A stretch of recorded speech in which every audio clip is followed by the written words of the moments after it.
الحمد لله وحده والصلاة والسلام على من لا نبي بعده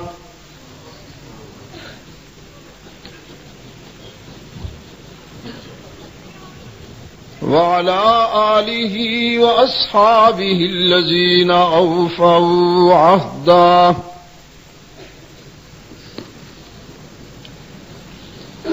الذين هم مفاتيح الرحمة ومصابيح الغرر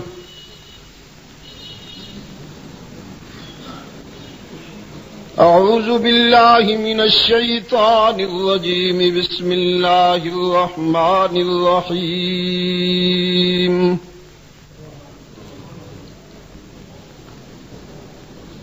هو الذي بعث في الأميين رسولا منهم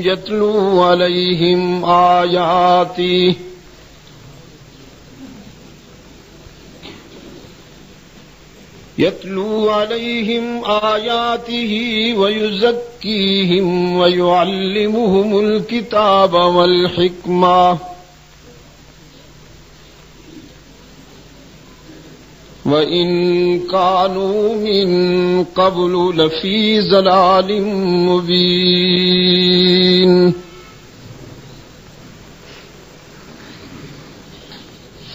وقال الله تعالى في مقام آخر اليوم أكملت لكم دينكم وأتممت عليكم نعمتي ورضيت لكم الإسلام دينا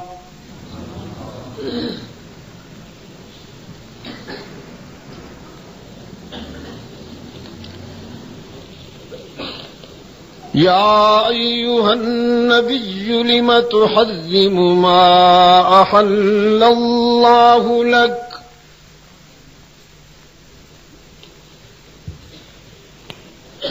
تبتغي مرضات أزواجك والله غفور رحيم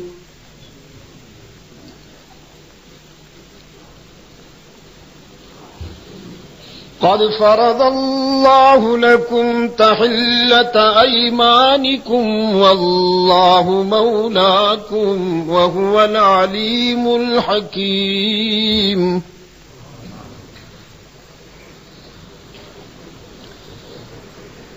وَإِذْ أَسَرَّ النَّبِيُّ إِلَى بَعْضِ أَزْوَاجِهِ حَدِيثًا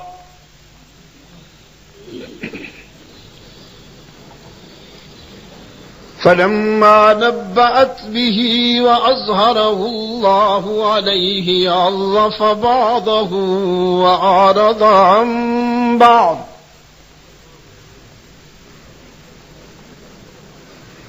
فلما نبأها به قالت من أنبأك هذا قال نبأني العليم الخبير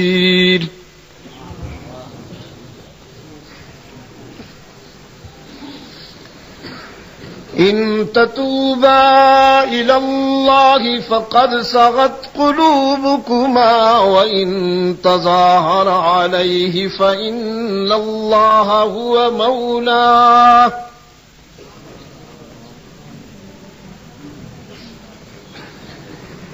فإن الله هو مولاه وجبريل وصالح المؤمنين والملائكة بعد ذلك ظهير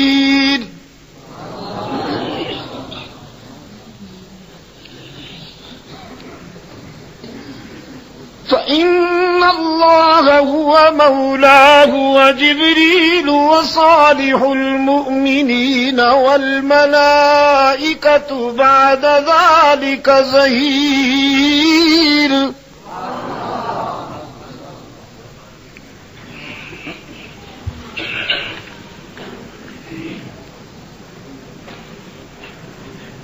عسى ربه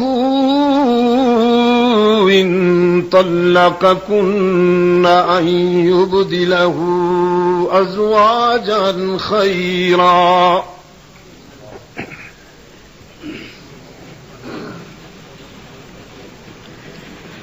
منكن مسلمات مؤمنات قانتات تائبات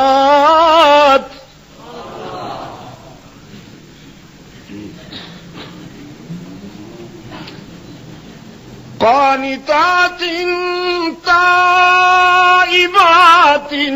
عابدات سائحات ثيبات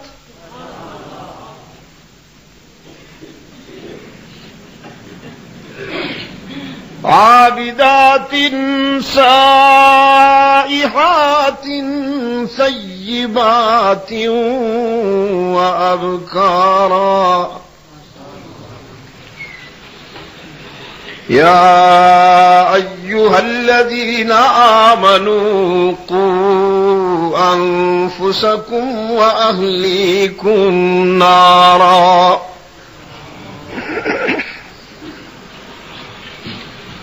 وقودها الناس والحجارة عليها ملائكة غلاظ شداد لا يعصون الله ما أمرهم ويفعلون ما يؤمرون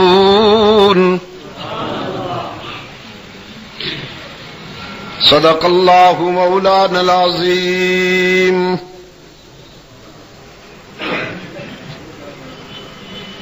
فقال النبي صلى الله عليه وسلم إنما بعثت لأتمم مكارم الأخلاق.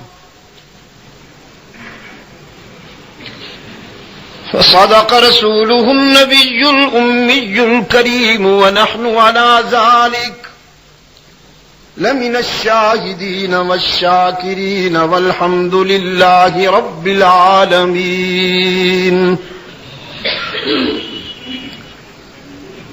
خدا در انتظار حمد مانیست، محمد چشم بر راہ ثنا نیست. محمد حامد حمد خدا بس، خدا مدافرین مصطفیٰ بس. محمد از تو می خواهم خدا را، خدایا از تو حب مصطفیٰ را.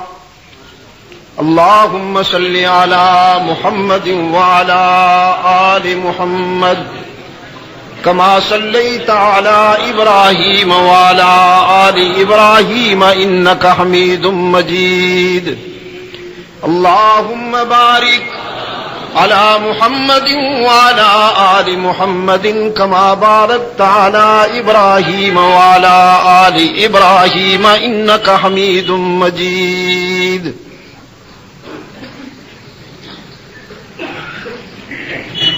ارباب علم و دانش،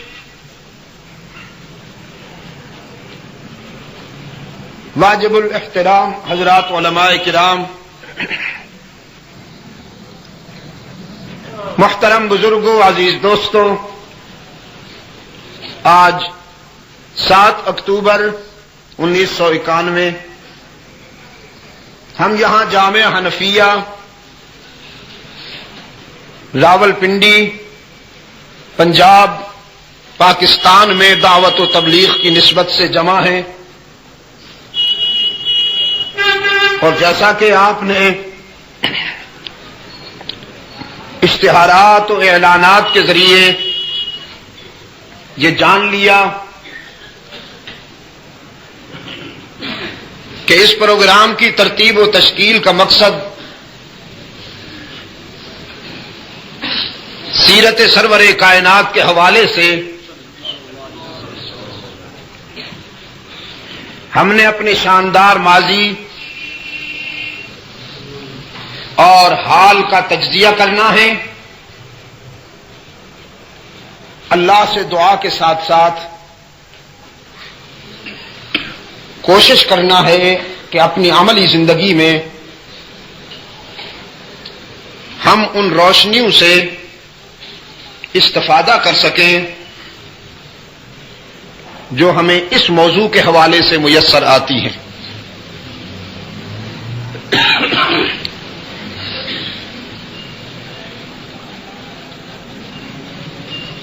میں جب فرانس کے دورہ سے واپس آیا ہوں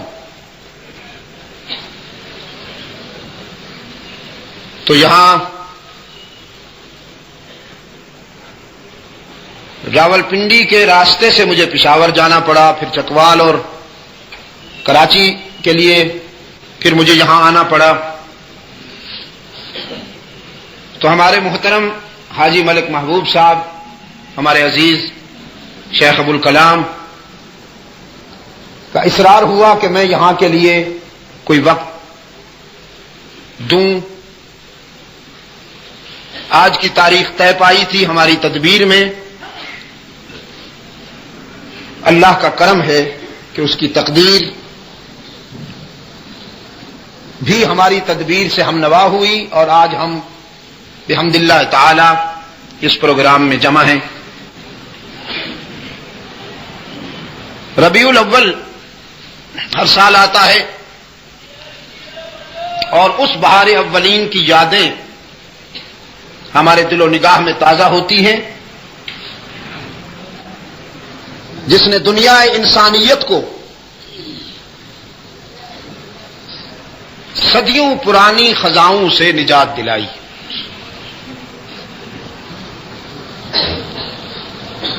وہ بہار اولین کہ جس پر قیامت تک اب خزاں نہیں آئے گی.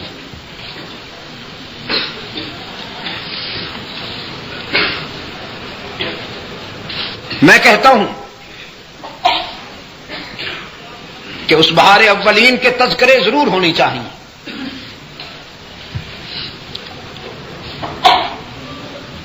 اور اس پس منظر پر فرزندان اسلام کو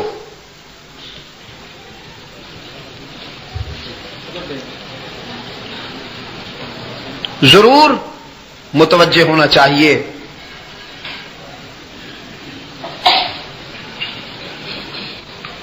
کہ جس کے بغیر ہم اپنی زندگیوں میں تبدیلی نہیں لا سکیں گے.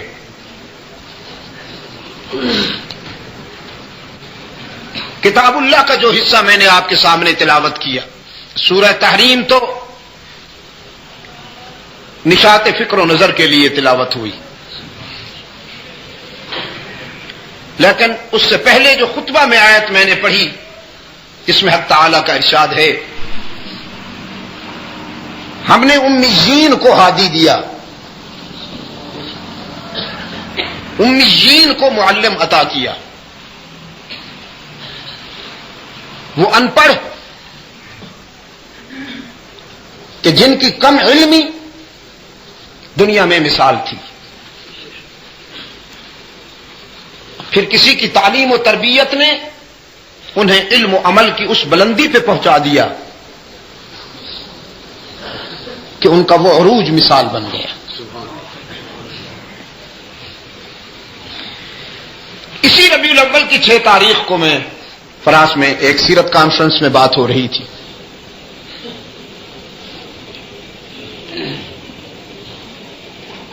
وہ کمبائن قسم کا اجلاس تھا، کمبائن میٹنگ تھی، مسلمان بھی تھے، عیسائی بھی تھے، مسجد بھی اور چرچ بھی، یہ سب اس میں آئے ہوئے تھے.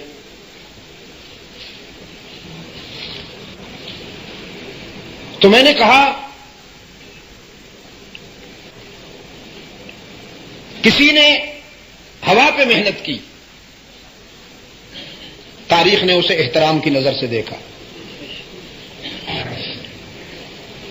کسی نے پانی پہ محنت کی، تاریخ نے اسے احترام کی نظر سے دیکھا.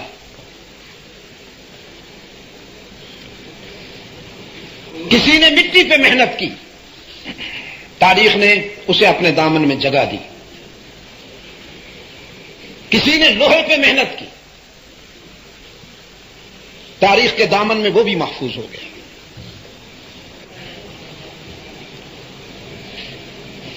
کسی نے ذروں پہ محنت کی،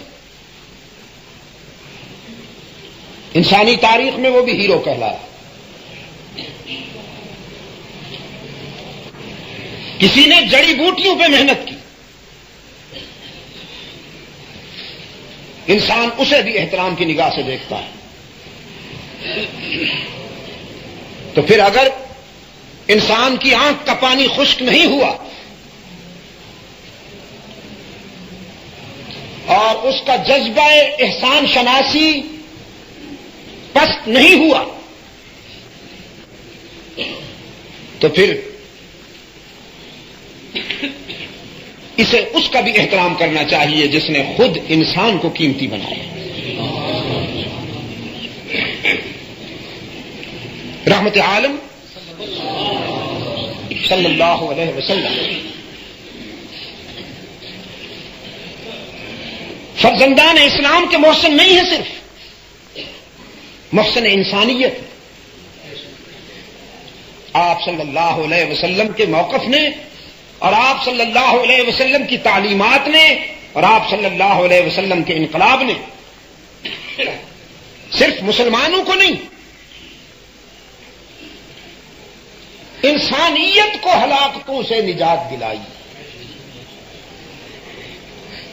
کائنات کا ذرہ ذرہ ممنون ہے ان کے احسانات کا اور شکر گزار ہے رب العالمین کے احسان عظیم کا کہ اس نے بنی نوع انسان کو ایسا قائد عطا فرمایا کہ جس نے شولوں سے نہیں پھولوں سے علاج کیا، جس نے گالیوں سے نہیں دعاؤں سے علاج کیا.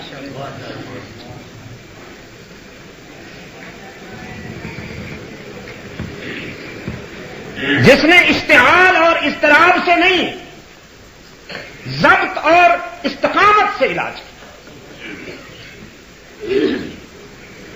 جس نے انتقام سے نہیں درگزر سے علاج کیا، جس نے زخم لگا کے نہیں زخم سہ کے علاج کیا.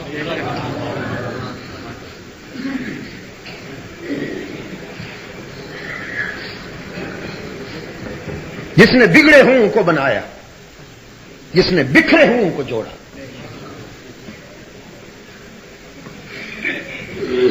جو گلیوں میں بکھرے ہوئے تنکوں سے بھی بے وزن تھے، بے قیمت تھے، وہ اتنے اہم ہوئے، اتنے قیمتی ہوئے کہ خود ان کے پیدا کرنے والے نے ان کے کردار پہ فخر کیا.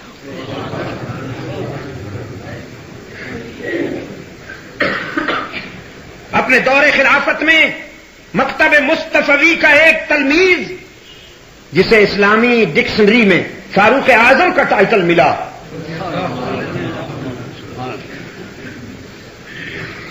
ویرانے میں ایک جگہ کھڑے اشکبار پائے گئے. صحابہ نے عرض کیا، دوستوں نے اور احباب نے پوچھا، امیر المومنین خیریت تو ہے؟ کسی سرحد سے کوئی تکلیف دہ خبر تو نہیں آئی؟ آپ کی آنکھوں میں آنسو، کچھ ہماری سمجھ میں نہیں آئے. فرمایا تمہاری سمجھ میں نہیں آئیں گے کہ اس کا پس منظر میں جانتا ہوں. سرحد سے کوئی بات ایسی نہیں پہنچی، اللہ کا فضل ہے. اصل میں یہ وہ جگہ ہے جہاں میں نے لڑکپن میں بکریاں چرائی ہیں. آنسو کچھ ہماری سمجھ میں نہیں آئے. فرمایا تمہاری سمجھ میں نہیں آئیں گے کہ اس کا پس منظر میں جانتا ہوں. سرحد سے کوئی بات ایسی نہیں پہنچی، اللہ کا فضل ہے. اصل میں یہ وہ جگہ ہے جہاں میں نے لڑکپن میں بکریاں چرائی ہیں. یہ بڑی عجیب بات ہے راولپنڈی کے دوستوں، اللہ نے جن اپنے بندوں سے اہم کام لیا، بالخصوص قیادت کا کام لیا، ان سے بکریاں چروائیں. انبیاء اور رسول کی سیرتوں کا جب آپ مطالعہ کریں گے تو کسی پیغمبر کی سیرت میں آپ کو یہ نہیں ملے گا کہ انہوں نے بھینسیں چرائی ہیں، بیل چرائے ہیں، بکریاں چرائیں. اور اس کی حکمت پہ جب آپ غور کریں گے تو سمجھ میں آتا ہے کہ بکری چونکہ طبعاً شوخ جانور ہے، یہ بڑی مشکل سے قابو میں آتا ہے. تو فطرت ریہرسل کرواتی ہے کہ قافلہ انسانیت کی قیادت کرنی ہے نا تم نے، تو جانوروں میں سب سے زیادہ شوخ جانور ابن آدم، نہ بکری نہیں، ابن آدم ہے. آپ کا کیا خیال ہے؟ شاید آپ نے تصوف کی چادر میں لپٹے ہوئے بے زبانوں کو دیکھا ہے، یا ہمارے تبلیغی بھائیوں کو دیکھا ہے. ان بگڑے ہوئے جانوروں کو آپ نے کم دیکھا ہے جن سے درندے بھی پناہ مانگتے ہیں، جو معصوم بچوں کے سینے چھلنی کر دیتے ہیں، جو ماؤں کی گود اجاڑ دیتے ہیں اپنی ہوس کے لیے. انسان بڑی عجیب شے ہے دوستو، ترقی کرے تو فرشتوں کو کراس کر جاتا ہے، اور پستی میں آئے، زوال پہ اتر جائے تو کوئی شے پھر اس کی پستی اور اس کی ذلت کا مقابلہ نہیں کر سکتی. یہ بہت اچھی شے ہے اور بہت بری شے بھی ہے. لقد خلقنا الانسان الانسان، یہ جو الف لام ہے نا، اس نے بات بتائی ہے، ادروائز تو یہ جانور ہے. یورپ نے اسے سوشل اینیمل کہہ دیا.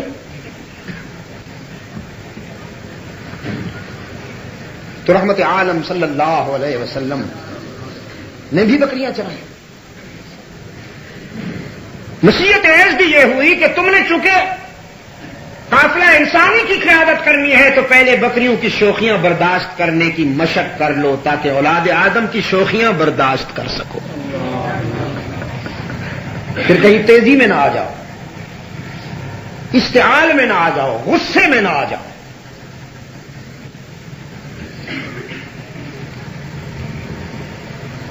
فاروق اعظم رضی اللہ تعالیٰ عنہ نے فرمایا میں نے یہاں بکریاں چرائی ہیں اور بکریوں کا ریوڑ کبھی کبھی مجھ سے سنبھالا نہیں جاتا تھا تو میرا باپ خطاب مجھے مارتا اور کہتا بکریاں تو سنبھال نہیں سکتے ہو، زندگی کیسے گزارو گے.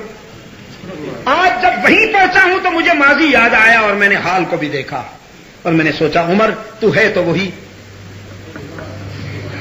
وہی جس سے بکریاں بھی نہیں سنبھالی جاتی تھیں، لیکن کسی کی تعلیم و تربیت نے تجھے کہاں پہنچا دیا کہ آج تو خط لکھے تو دریا بھی غلامی کرتے ہیں. کسی کے فیض نظر نے تجھے کیا سے کیا بنا دیا کہ آج تو حکم دے تو ہوائیں بھی غلامی کرتی ہیں، کانپتی ہوئی زمین پہ ٹھوکر لگائے تو زلزلے تھم جاتے ہیں. کسی استاذ نے تجھے کیا بنا دیا؟ میرے عزیز دوستو، بنی نوع انسان کو اپنے اس محسن کی یاد تازہ کرنی چاہیے. لیکن جیسا کہ ہمارے بھائی ابھی فرما رہے تھے،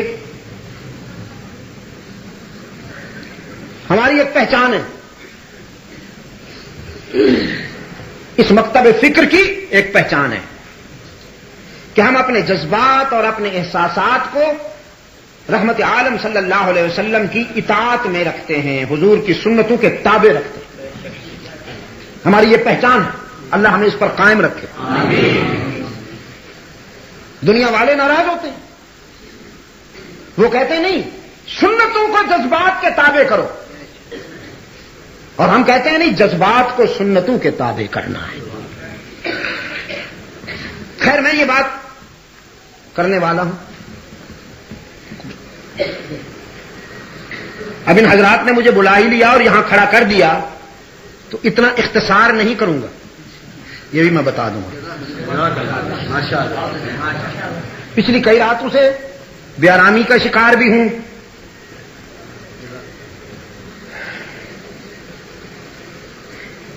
تو ارشاد ہوا ہم نے ان پڑھوں کو معلم دیا، جس کے 3 شعبے قرآن کریم میں ذکر ہوئے.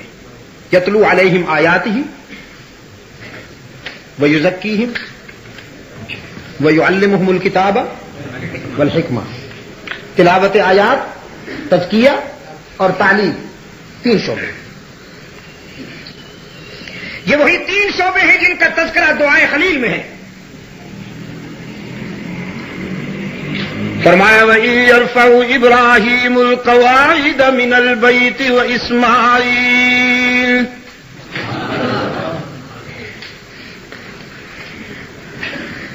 رَبَّنَا تَقَبَّلْ مِنَّا إِنَّكَ أَنْتَ السَّمِيعُ الْعَلِيمُ.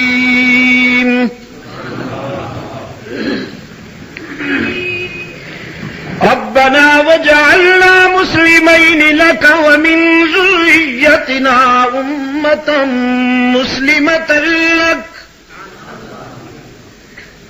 وأرنا مناسكنا وتب علينا إنك أنت التواب الرحيم.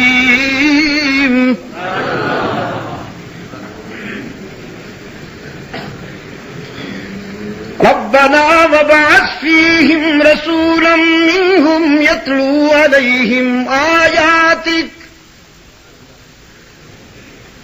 ويعلمهم الكتاب والحكمة ويزكيهم إنك أنت العزيز الحكيم.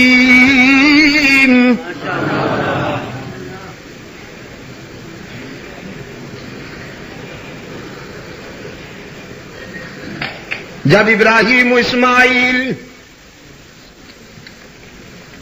رشد و ہدایت کے عالمی مرکز کی بنیادیں اٹھا رہے ہیں،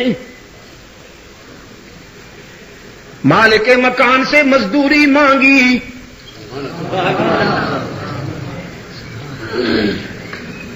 سب سے پہلے تو عرض کیا ہماری کوشش اور اخلاص کو قبول کیجئے کہ ہم انسان ہیں، اگر کوئی کوتاہی ہو جائے تو معاف فرمائیے.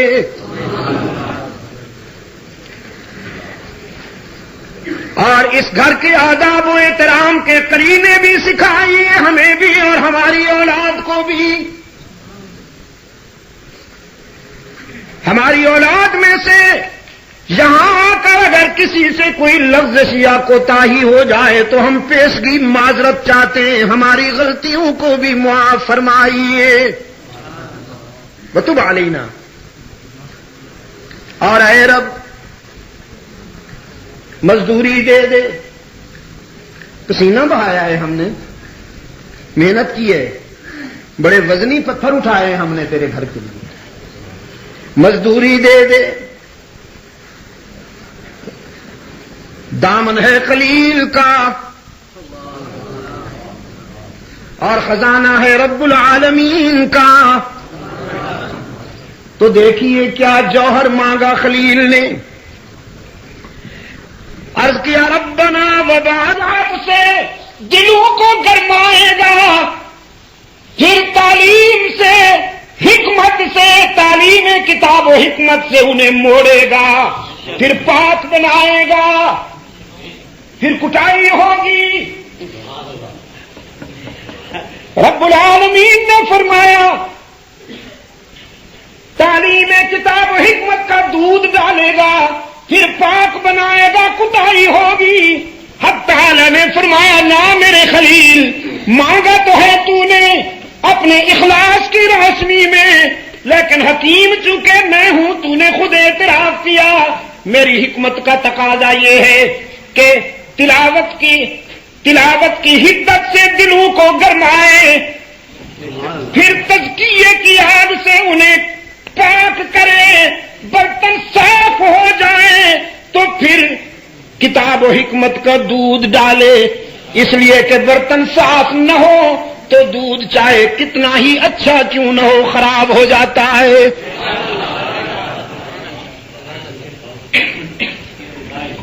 علماء کرام اگر آپ اجازت دیں، برتن اس وقت خراب ہوتے ہیں جب ان پہ میل آ جائے،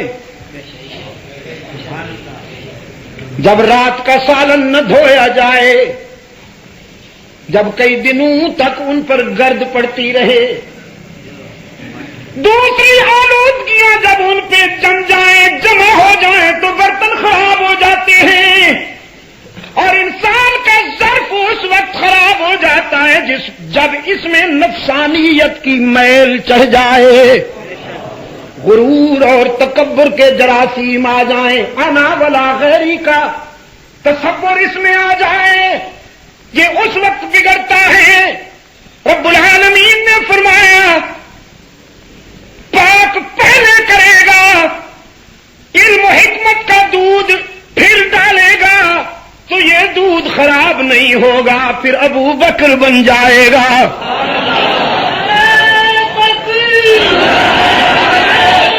فاروق اعظم تیار ہوگا، پھر عثمان ابن عفان تیار ہوگا، پھر علی المرتضی بن جائے گا، پھر سلمان و بلال بن جائے گا، پھر طلحہ زبیر بن جائیں گے، خالد بن ولید و عمرو ابن عاص و ابو ہریرہ و عبد الرحمن ابن عوف و سعد ابن ابی وقاص و حسن و حسین و معاویہ بن ابی سفیان تیار ہوں گے۔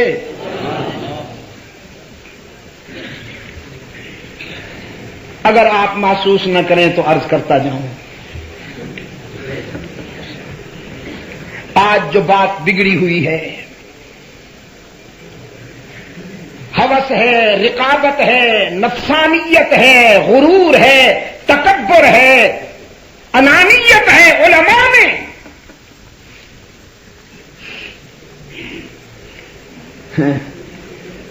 علماء میں وہ نزاکتے ہیں کہ دوشیزہ کیا کرے گی بیچاری،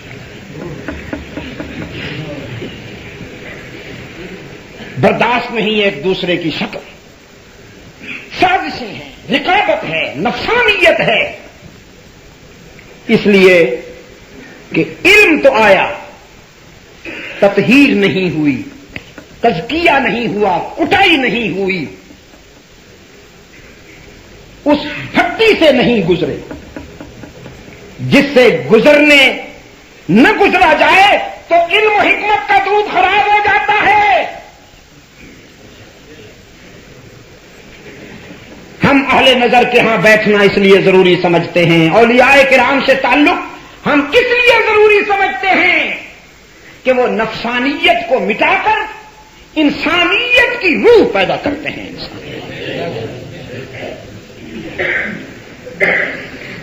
وہ حیوان ناطق میں انسان کامل کے آبیاری کرتے ہیں،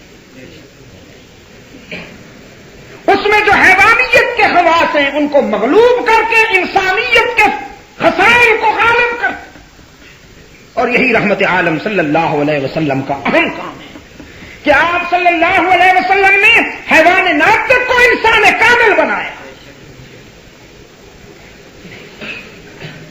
آج کا حیوان ناطق رحمت عالم صلی اللہ علیہ وسلم کی ولادت باسعادت کی خوشی منانے کا تو دعوے دار ہے، لیکن انسان کامل سے شناسا نہیں، انسان کامل سے شناسا نہیں، اور اتنا بے خبر ہے انسان کامل سے، اتنا ناآشنا ہے انسان کامل سے، احساس کمتری کا شکار ہو کر یہ کہنے لگا کہ نبی تو بشری نہیں ہوتا، اتنا ناآشنا ہے انسان کامل۔ اقبال نے کہا وہ فریب خوردہ شاہین کہ پلا ہو کرگسوں میں، جنس میں تو شاہین ہے لیکن سوسائٹی کرگسوں کی ہے، گدھوں کی ہے، اسے کیا خبر کہ کیا ہے رہو رسم شاہ بازی۔ میں کہا کرتا ہوں جو شاہ اسماعیل شہید کو نہیں پہچانتا، جو شاہ اللہ بخاری کو نہیں پہچانتا، جو محمود حسن کو نہیں پہچانتا، جو رشید احمد گنگوہی کو نہیں پہچانتا، محمد الیاس کو نہیں پہچانتا، وہ محمد عربی کو کیا پہچانے گا صلی اللہ علیہ وسلم۔ اس بیچارے کی سوسائٹی، اس کی کمپنی، اس کا ماحول، وہ حیوانیت کی پرورش کرنے والا ماحول ہے. قوم کے نذرانوں پہ پلنے والے یہ تبرکات، جن کی نظر ہر وقت مرید کی جیب پہ رہتی ہے. وہ بیچارہ کھجلی بھی کرے تو یہ سمجھتے ہیں نذرانہ نکال رہا ہے ہمارے لیے. اب انہیں کیا پتا کہ انسان کس کو کہتے ہیں. ان جانوروں نے سمجھا ہے کہ انسان ہم جیسے ہوتے ہیں. کمزور ہو تو کمزور انسان ہے، اور اگر ذرا پلا ہوا ہو تو یہ کہتے ہیں ماشاء اللہ بڑا اچھا موٹا تازہ انسان ہے. حالانکہ یہ موٹا تازہ جانور ہے. انسان ابو بکر صدیق جیسے ہوتے ہیں. راول پنڈی کے دوستوں، سمجھاؤ قوم کے نذرانوں اور پلیٹوں پہ جینے والے مولوی صاحب کو. انسان کی عظمت کو معلوم کرنا ہے تو صحابہ کی زندگیوں کا مطالعہ کیجئے. تو پھر جب شاگرد ایسے ہیں استاذ کیسا ہوگا؟ جب پھل ایسے ہیں درخت کیسا ہوگا؟ جب ذرے ایسے ہیں آفتاب کیسا ہوگا؟ جب قطرے یہ ہیں تو سمندر کیا ہوگا؟ جب اجزاء یہ ہیں تو کل کیا ہوگا؟ اصل کیا ہوگا؟ میرے عزیز دوستوں، تزکیہ پہلے تعلیم بعد میں. اس کے نتیجے میں جو معاشرہ تیار ہوا، جو سوسائٹی تیار ہوئی، وہ دنیا کی مثالی سوسائٹی، مثالی معاشرہ.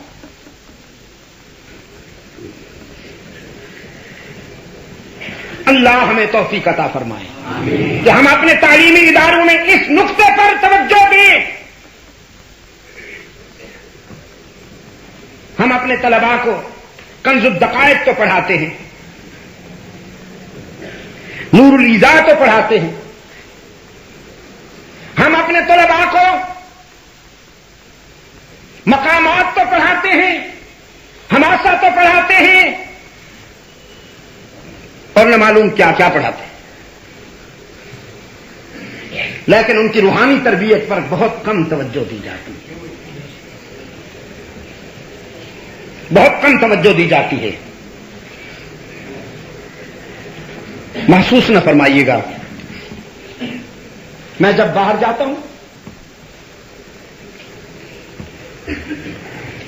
مثلا میں ایک چھوٹی سی مثال آپ کو دیتا ہوں بنگلہ دیش کی. وہاں کے طلباء یا انڈیا میں ہمارے جو ادارے ہیں ان کے طلباء کو دیکھ کر بہت تسکین ہوتی ہے، بہت اطمینان ہوتا ہے. ان کی متانت، ان کی سنجیدگی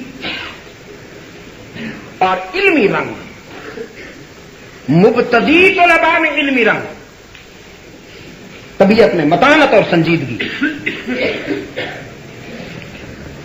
بہت تسکین ہوتی ہے.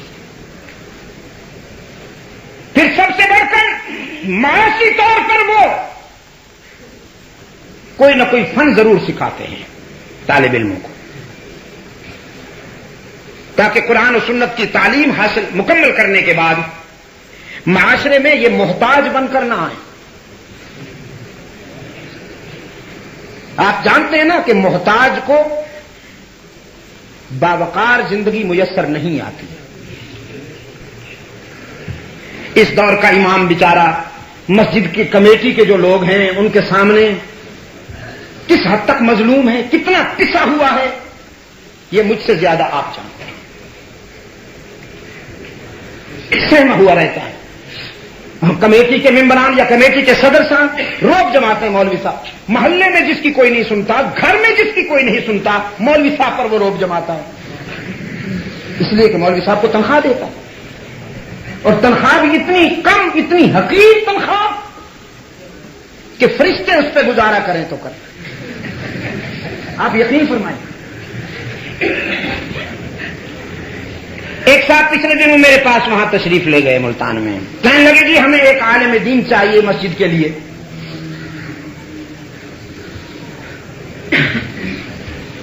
بڑا اچھا عالم ہو، قاری قرآن کریم بھی اچھا پڑھتا ہو اور تقریر بھی بہت اچھی کر سکتا ہو. مجھے شاہ صاحب رحمۃ اللہ علیہ یاد آ گئے. حضرت شاہ صاحب کے پاس اسی طرح ایک آدمی گیا، کہنے لگا جی ایمان چاہیے مجھے. قرآن کا قاری بھی ہو، علوم اسلامیہ کا عالم بھی ہو، عامل بھی ہو، متقی بھی ہو، پرہیزگار بھی ہو، صاحب بیان بھی ہو، صاحب تحریر بھی ہو، صورت بھی اچھی ہو، سیرت بھی اچھی ہو، اخلاق بھی اچھے ہوں. شاہ صاحب نے اس کے منہ پہ ہاتھ رکھ دیا، فرمانے لگے نا نا نا نا، ایسا امام میرے پاس نہیں ہے. تو کسی نبی کی تلاش میں ہے اور میں حضور کے بعد کسی نبوت کا قائل نہیں ہوں. یہ ساری خوبیاں کسی نبی میں ہی جمع ہو سکتی ہیں.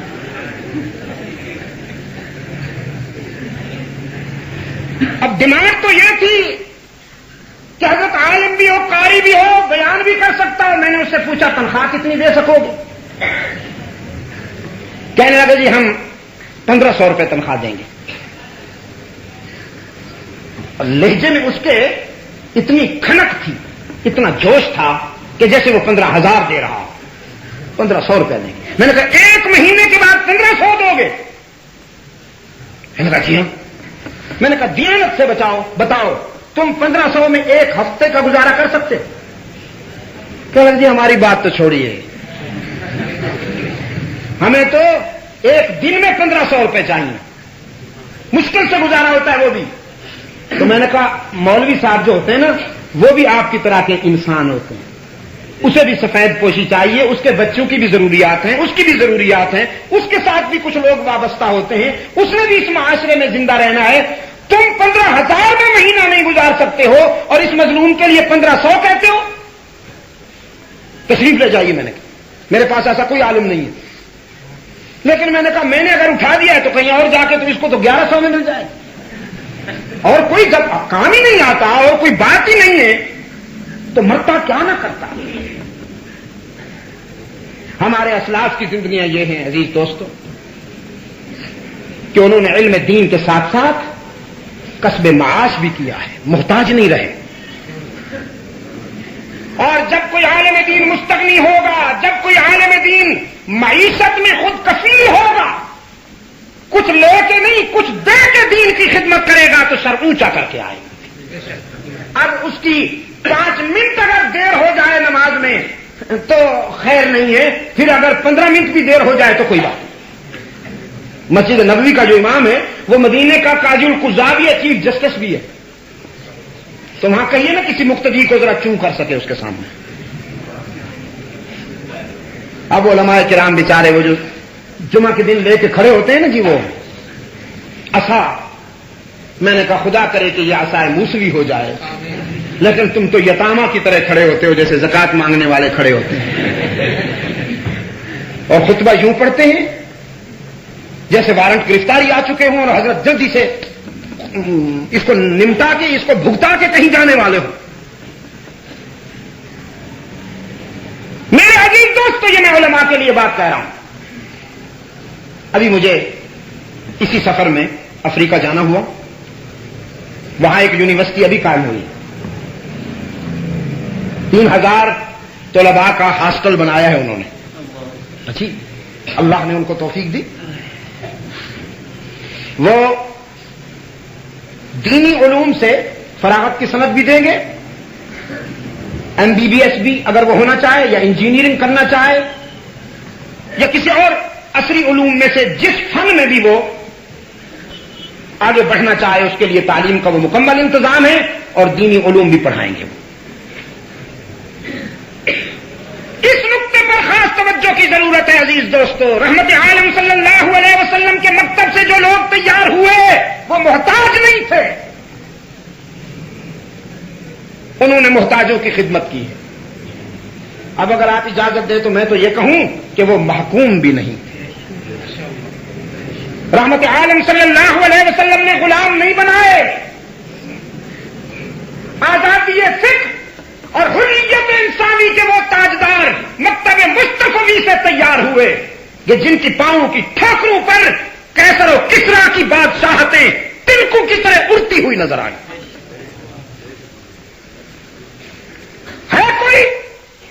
ہے کوئی دنیا کی تاریخ میں ایسا انقلابی کہ جو فاروق اعظم جیسا حکمران پیدا کر سکے، عثمان ابن عفان رضی اللہ تعالی عنہما جیسا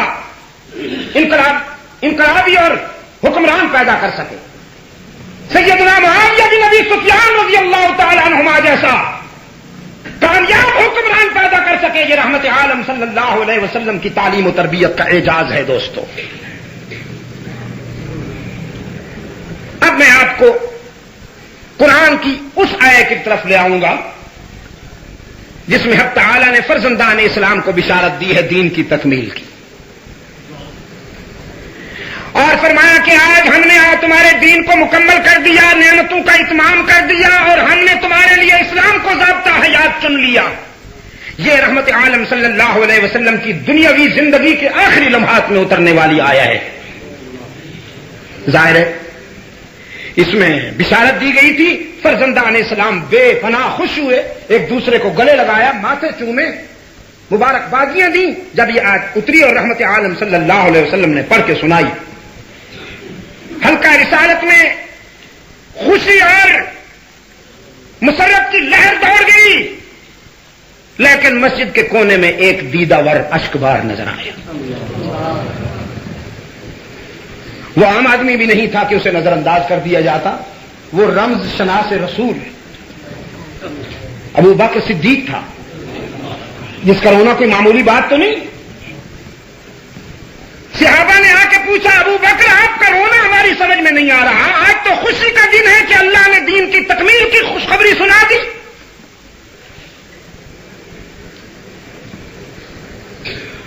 فرمایا الیوم اکملت لکم دینکم واتممت علیکم نعمتی ورضیت لکم الاسلام دینا۔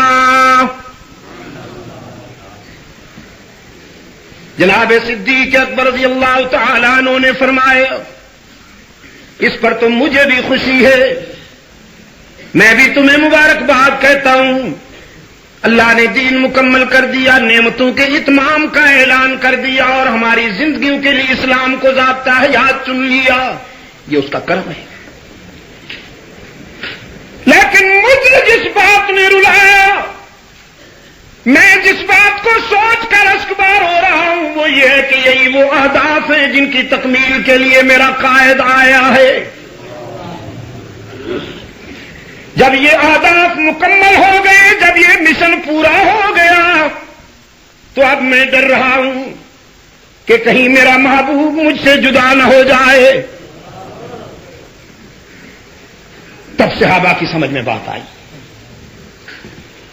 اور اعتراف کیا کہ جہاں صدیق کا فکر پہنچتا ہے، بہت کم کسی اور کا فکر پہنچتا ہے۔ پھر رحمت عالم صلی اللہ علیہ وسلم نے اپنی علالت کے زمانہ میں بھی جو خطبہ ارشاد فرمایا، مسجد نبوی میں صحابہ کو جمع کر کے فرمایا، اللہ نے اپنے بندے کو اختیار دیا ہے، اگر دنیا میں زندہ رہنا چاہو تو ہم تمہاری دنیاوی زندگی بڑھا دیں، لیکن اگر ہمارے جوار رحمت میں آنا چاہو تو پھر تیاری کرو۔ ہو تو اب بھی ہمارے جوار رحمت میں، اب بھی ہمارے سایہ رحمت میں ہو، لیکن اب کبھی کبھی آپ کو دنیا کے دکھ رلا دیتے ہیں، کبھی کبھی آپ کو ساتھیوں کا غم اشکبار کر دیتا ہے، کبھی کبھی آپ کو مصائب و آلام سے گزرنا پڑتا ہے، تکالیف سے گزرنا پڑتا ہے۔ ہم جس جوار رحمت کی دعوت دے رہے ہیں وہاں دکھ نہیں ہوں گے، آنسو نہیں ہوں گے، مصائب نہیں ہوں گے، آزمائشیں نہیں ہوں گی، ہمارا پیار ہوگا، ہمارا جوار ہوگا اور آپ ہوں گے۔ رحمت عالم صلی اللہ علیہ وسلم نے فرمایا، اللہ نے اپنے بندے کو، ایک بندے کو یہ اختیار دیا کہ تم اپنی چوائس ظاہر کرو۔ صحابہ نے پوچھا پھر اللہ کے اس بندے نے کیا پسند کیا؟ رحمت عالم صلی اللہ علیہ وسلم نے فرمایا، اللہ کے اس بندے نے دوسری صورت پسند کی ہے کہ مجھے تیرا جوار منظور ہے، میں تیرے پاس آنا پسند کرتا ہوں۔ اب سب صحابہ تو خاموش ہو گئے، لیکن صدیق اکبر پھر رو دیے رضی اللہ تعالی عنہ۔ پھر صحابہ کرام نے پوچھا، آپ کی وجہ گریہ کیا ہے، آپ کیوں روتے ہیں؟ تو صدیق اکبر رضی اللہ تعالیٰ عنہ نے پھر فرمایا، یہ جس بندے کی بات ہو رہی ہے نا، بات تو آپ صلی اللہ علیہ وسلم کنائے میں کر رہے ہیں کہ اگر وضاحت کر دیں تو شاید تم برداشت نہ کر سکو، شاید تم نہیں سمجھے ہو، جس بندے کی بات ہو رہی ہے یہ خود رحمت عالم ہے.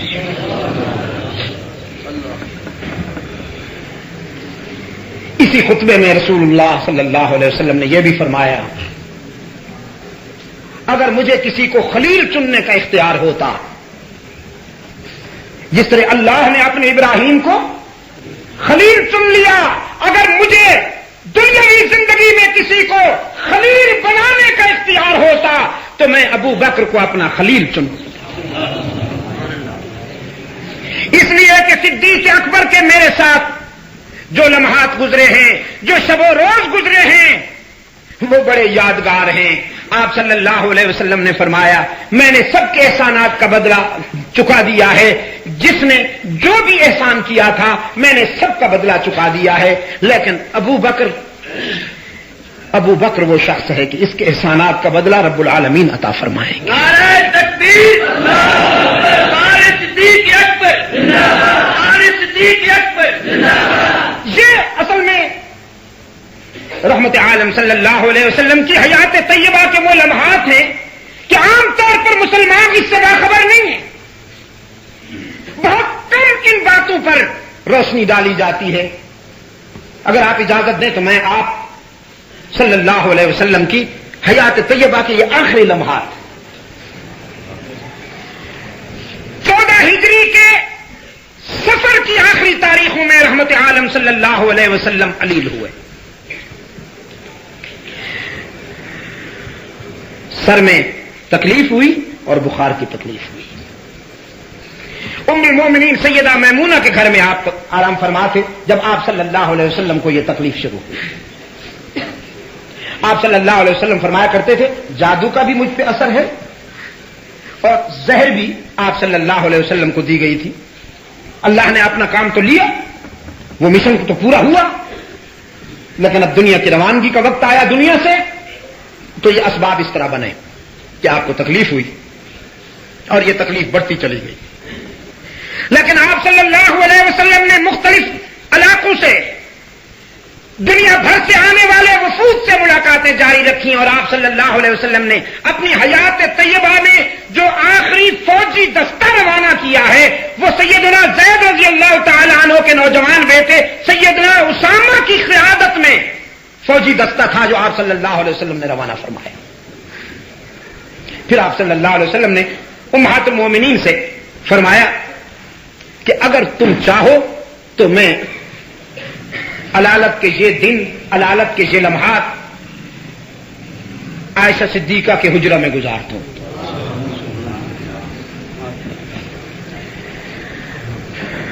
اصل میں پہلے بھی کسی موقع پر آپ سے عرض کر چکا ہوں کہ سید عائشہ صدیقہ رضی اللہ تعالی عنہ کا انتخاب حق تعالی نے رحمت عالم صلی اللہ علیہ وسلم کی اس دواجی زندگی کے لیے اس لیے فرمایا کہ ان کے ذریعے امت تک رسول اکرم صلی اللہ علیہ وسلم کے علوم پہنچے. جیسے ابھی شیخ فرما رہے تھے کہ بیرونی زندگی اور اندرونی زندگی یہ دو شعبے ہیں اللہ کے رسول صلی اللہ علیہ وسلم کی سیرت کے. اور علامہ ابن تیمیہ رحمۃ اللہ علیہ کے بقول امت مسلمہ کے لیے سیرت سرور کائنات کا وہ حصہ جو آپ صلی اللہ علیہ وسلم کی نجی زندگی سے تعلق رکھتا ہے یا اندرون خانہ کی زندگی سے تعلق رکھتا ہے، وہ نصف حصہ سیدہ عائشہ صدیقہ رضی اللہ تعالی عنہا کے ذریعے اس امت تک پہنچا. وہ امین ہے رحمت عالم صلی اللہ علیہ وسلم کی سیرت کی. آپ یہاں تشریف لائے. ربیع الاول کی 8 تاریخ کو اللہ کے رسول صلی اللہ علیہ وسلم نے فرمایا کہ مجھ پر ٹھنڈے پانی کی مشقیں ڈالی جائیں. یہ چمڑے کی جو ہوتی ہے نا ایک مشکیزہ سا ہوتا ہے، اس میں پانی بہت ٹھنڈا رہتا ہے. اس دور کا ریفریجریٹر کیوں سمجھیں آپ، فریج. آپ صلی اللہ علیہ وسلم پر پانی کے مشکیزے ڈالے گئے، طبیعت میں راحت آئی، اٹھ بیٹھے، مسجد نبوی میں تشریف لائے، یہی خطبہ ارشاد فرمایا. اللہ نے ایک بندے کو اختیار دیا، دنیا پسند کرے یا میرے جوار رحمت میں آنا پسند کرے. پھر آپ صلی اللہ علیہ وسلم نے تھوڑے سے وقفے کے بعد مسجد نبوی میں آنے کا ارادہ ظاہر فرمایا، لیکن علالت کی وجہ سے آپ صلی اللہ علیہ وسلم نے دیکھا کہ میرے لیے چلنا دشوار ہے، تو فرمایا ابو بکر سے کہو وہ میری امت کو نماز پڑھائے۔ سید عائشہ صدیقہ رضی اللہ تعالی عنہا نے عرض کیا، اللہ کے رسول آپ جانتے ہیں میرا باپ بڑا رقیق القلب ہے، مصلی پر آپ کو نہیں پائے گا تو وہ کیسے آپ کی جگہ کھڑا ہو کر نماز پڑھائے گا؟ ان کے بس کی بات نہیں ہے، آپ کسی مضبوط اعصاب والے کے لیے حکم دیجیے۔ رحمت عالم صلی اللہ علیہ وسلم نے پھر فرمایا ابو بکر سے کہو وہ میری امت کو نماز پڑھائے۔ آج صدیق اکبر کا نام جن لوگوں کو ہضم نہیں ہوتا ان کی کتابوں میں بھی یہ بات لکھی ہوئی۔ مزے کی بات تو یہ صرف محمد بن اسماعیل بخاری یا مسلم نہیں کہتا، یہ ملا باقر مجلسی بھی کہتا ہے اور شیخ مفید بھی کہتا ہے۔ میرے عزیز دوستو، پھر سیدہ عائشہ صدیقہ رضی اللہ تعالی عنہا نے انتہائی عاجزی سے درخواست کی، اللہ کے رسول میرا باپ بہت نرم دل ہے، وہ آپ کی جگہ کھڑا نہیں ہو سکے گا، آپ کسی مضبوط اعصاب والے کے لیے حکم فرمائیے۔ تو حدیث میں آتا ہے رحمت عالم صلی اللہ علیہ وسلم کے لہجے میں ذرا شباب آیا، آپ صلی اللہ علیہ وسلم کے لہجے میں ذرا جوانی آئی اور آپ نے زور دے کے فرمایا ابو بکر سے کہو وہ میری امت کو نماز پڑھائیں، تم چپ رہو۔ سید عائشہ صدیقہ رضی اللہ تعالیٰ عنہا سے کہا تم چپ رہو۔ شاید یہ پہلی ڈانٹ تھی، یہ پہلی ڈانٹ تھی جو صدیقہ کائنات۔ اب مجھے بھی لے چلو۔ چنانچہ حضرت عباس ابن عبد المطلب اور حضرت علی ابن ابی طالب رضی اللہ عنہما، ہاشمی خاندان کے یہ دونوں چشم و چراغ، ان دونوں کے کندھوں پہ رحمت عالم صلی اللہ علیہ وسلم نے ہاتھ رکھے اور اسی حالت میں آپ تشریف لائے۔ صدیق اکبر نے جب دیکھا کہ میرے آقا آ گئے ہیں تو مصلی سے پیچھے ہٹنے لگے۔ رحمت عالم صلی اللہ علیہ وسلم پہنچ چکے تھے، ابو بکر کی پشت پہ ہاتھ رکھ کے فرمایا میں تجھے ہٹانے نہیں آیا، ٹکانے آیا ہوں، تاکہ کل کو کوئی یہ نہ کہہ سکے کہ رسول علی تھے اور یہ جبرن مصلی پہ آ گئے تھے۔ اپنے پہلو میں ابو بکر کو کھڑا کیا، آپ صلی اللہ علیہ وسلم نے آہستہ اور صدیق اکبر نے اونچی آواز میں تکبیریں کہیں اور اس طرح نماز ادا ہوئی، گویا صدیق نے رسول کی اقتدا کی اور امت نے صدیق کی اقتدا کی، اور یہ اقتدا خود اللہ کے رسول نے اپنی موجودگی میں کروائی، اور پھر اس کے بعد 17 نمازیں صدیق اکبر نے رحمت عالم کی مبارک زندگی میں اس امت کو پڑھائیں۔ یہ متفقہ بات ہے،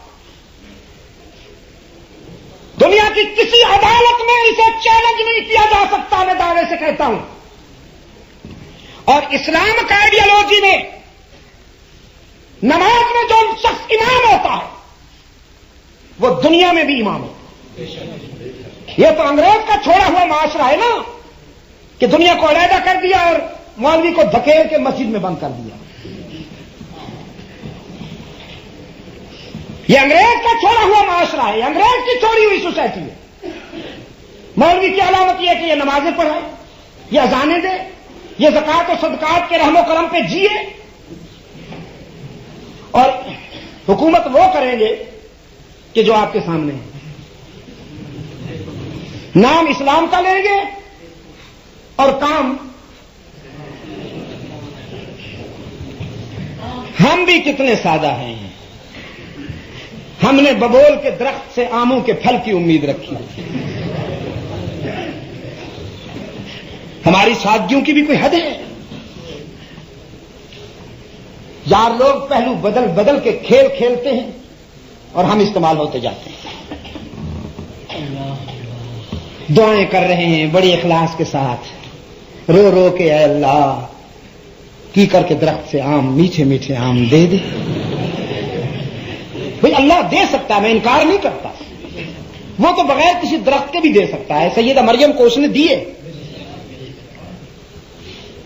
یہ تو کیکر کا درخت ہے، وہ کیکر کے درخت کے بغیر بھی پھل دے سکتا ہے، اسے اختیار ہے۔ لیکن آپ یہ سوچیں کہ آپ فطری دعا مانگ رہے ہیں اللہ سے۔ سنت اللہ یہ ہے اگر آپ کو آم چاہیے تو درخت بھی آم کا لگائیے نا،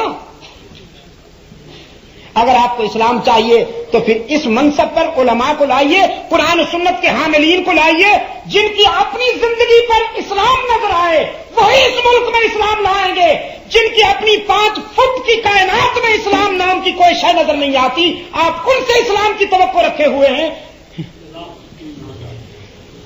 اپنے عقل کی علاج کیجئے دوستو، یا آپ کے اندر عقل نہیں ہے یا میدا غالب آ گیا۔ مفادات نے بصیرت مار دی۔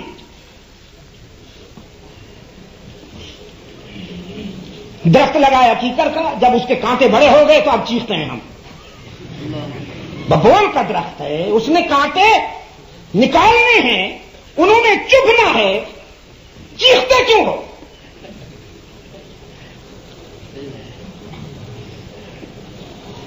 جب صدیق اکبر ہوں گے مسند امامت پر تو فیصلہ بھی صدیقی ہوں گے۔ آج ہم قراردادیں پاس کر رہے ہیں قادیانیوں کے متعلق، ان کو یہ ہونا چاہیے اور یہ ہونا چاہیے، اور ہو ہوا کچھ نہیں رہا۔ کیا ہونا ہے؟ کیوں؟ اس لیے کہ مسند امامت پہ ابو بکر جیسا نہیں بیٹھا ہوا، ورنہ ابو بکر جیسا بیٹھا ہو تو پھر وہ قراردادوں کی ضرورت ہی پیش نہیں آتی۔ وہ منکرین ختم نبوت کے لیے پہلی فرصت میں بلا تاخیر فیصلہ کن قدم اٹھاتا۔ میرے عزیز دوستو، رحمت عالم صلی اللہ علیہ وسلم کی حیات طیبہ کے آخری لمحات سیدہ فاطمہ زہرا رضی اللہ تعالی عنہا اللہ کے رسول صلی اللہ علیہ وسلم کے پاس آئیں۔ آپ صلی اللہ علیہ وسلم نے اشارہ کیا، قریب ہوئی، کان میں باپ بیٹی کی کچھ گفتگو ہوئی سرگوشی کے انداز میں۔ ام المومنین سیدہ عائشہ رضی اللہ عنہا کی روایت ہے کہ میری بیٹی نے اپنے ابا کی بات سنی اور اٹھی تو اشک بار تھیں، آنکھوں سے آنسو ٹپک رہے۔ پھر رحمت عالم نے اشارہ کیا، سیدہ فاطمہ پھر قریب ہوئی اور باپ بیٹی کے درمیان پھر کچھ سرگوشی ہوئی، تو اب آنکھوں میں تو آنسو تھے لیکن لبوں پہ مسکراہٹ آئی۔ تو ام المومنین فرماتی یہ ادا بڑی عجیب تھی کہ ابھی روئی ابھی ہنسی۔ وہ وقت تو نہیں تھا تفصیل معلوم کرنے کا، لیکن وفات کے بعد ہم نے پوچھا بیٹی اس دن کی کہانی کیا ہے کہ ایک ہی لمحے میں آپ روئیں اور پھر اسی لمحے میں آپ ہنسی، وہ بات کیا ہے؟ تو سیدہ فاطمہ زہرا رضی اللہ تعالی عنہا نے عرض کیا، پہلی مرتبہ ابا جان نے میرے کان میں کہا، بیٹی ہر سال ماہ رمضان میں جبرائیل امین آتے ہیں میرے پاس اور قرآن کریم کا ہم دور کرتے ہیں۔ ایک مرتبہ، اس بار جبرائیل امین آئے تو انہوں نے 2 مرتبہ میرے ساتھ قرآن کریم کا دور کیا۔ لگتا ہے کہ شاید میں اس دنیا کو چھوڑ کر چلا جاؤں۔ تو پھر بے صبری نہیں کرنی بیٹا، رونا دھونا نہیں ہے، اس نسبت کا خیال کرنا ہے کہ تو کس کی بیٹی۔ یہ سن کر میں رو دی، آنکھیں آنسو آئی، تو فطری بات ہے نا۔ تو پھر جب میری آنکھوں میں آنسو دیکھے تو ابا جان نے پھر بلایا اور میرے کان میں کہا، فاطمہ حشر میں سب سے پہلی ملاقات تجھ سے ہوگی۔ اس پر میں اللہ کا شکر ادا کرتے ہوئے مسکرائی۔ 12 ربیع الاول کو زوال کے بعد رحمت عالم صلی اللہ علیہ وسلم اس دنیا کو خیر بات کہتے ہیں۔ سیدہ عائشہ صدیقہ رضی اللہ تعالیٰ عنہ فرماتی ہیں، پانی کا پیالہ آپ صلی اللہ علیہ وسلم کے سرہانے رکھا تھا، اس میں ہاتھ ڈال ڈال کر آپ صلی اللہ علیہ وسلم خود ہی اپنے چہرے پر اور اپنے ماتھے پہ ٹھنڈک پہنچانے کے لیے وہ پانی ملتے تھے۔ فإن للموت سکرات فإن للموت سکرات فرماتے تھے، اور آخری لمحات میں رحمت عالم صلی اللہ علیہ وسلم کی زبان پر اللہم بالرفیق الاعلی کے جملے بالتکرار ادا ہوتے تھے۔ سید عائشہ صدیقہ فرماتی ہیں، میرے بھائی عبد الرحمن مسواک کرتے ہوئے آئے تو رحمت عالم نے بڑی پیار کی نگاہوں سے دیکھا۔ میں سمجھ گئی کہ آپ چاہتے ہیں کہ مسواک کروں۔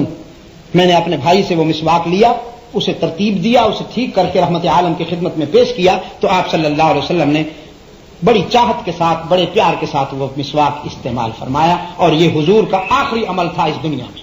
مسواک کرنا حضور کا آخری عمل تھا۔ آپ بھی تو مسواک کیا کرتے ہیں نا، اسی طرح کرتے ہیں جس طرح آپ نے جواب دیا۔ حرم میں یہ منظر مجھے بڑا عجیب لگتا ہے، بعض نوجوانوں کو میں نے دیکھا کہ تکبیر اولا تک مسواک کرتے رہتے ہیں، اور پھر سلام جو پھرتا ہے تو اٹھا لیتے ہیں مسواک، پھر شروع۔ میرے ساتھ ایک نوجوان بیٹھا تھا، میں نے اس سے کہا کہ انت حریص فی المسواک، ایوہ انا حریص۔ میں نے کہا کلیمہ، کیوں یہ اتنا حرص کیوں ہے تمہیں مسواک؟ اس نے جو جواب دیا، کہنے لگا کہ پہلے کچھ دیر غور سے دیکھتا رہا، پھر کہنے لگا چاہتا ہوں کہ زندگی کا آخری عمل یہی ہو جائے تاکہ رسول کی سنت سے اتباع نصیب ہو جائے۔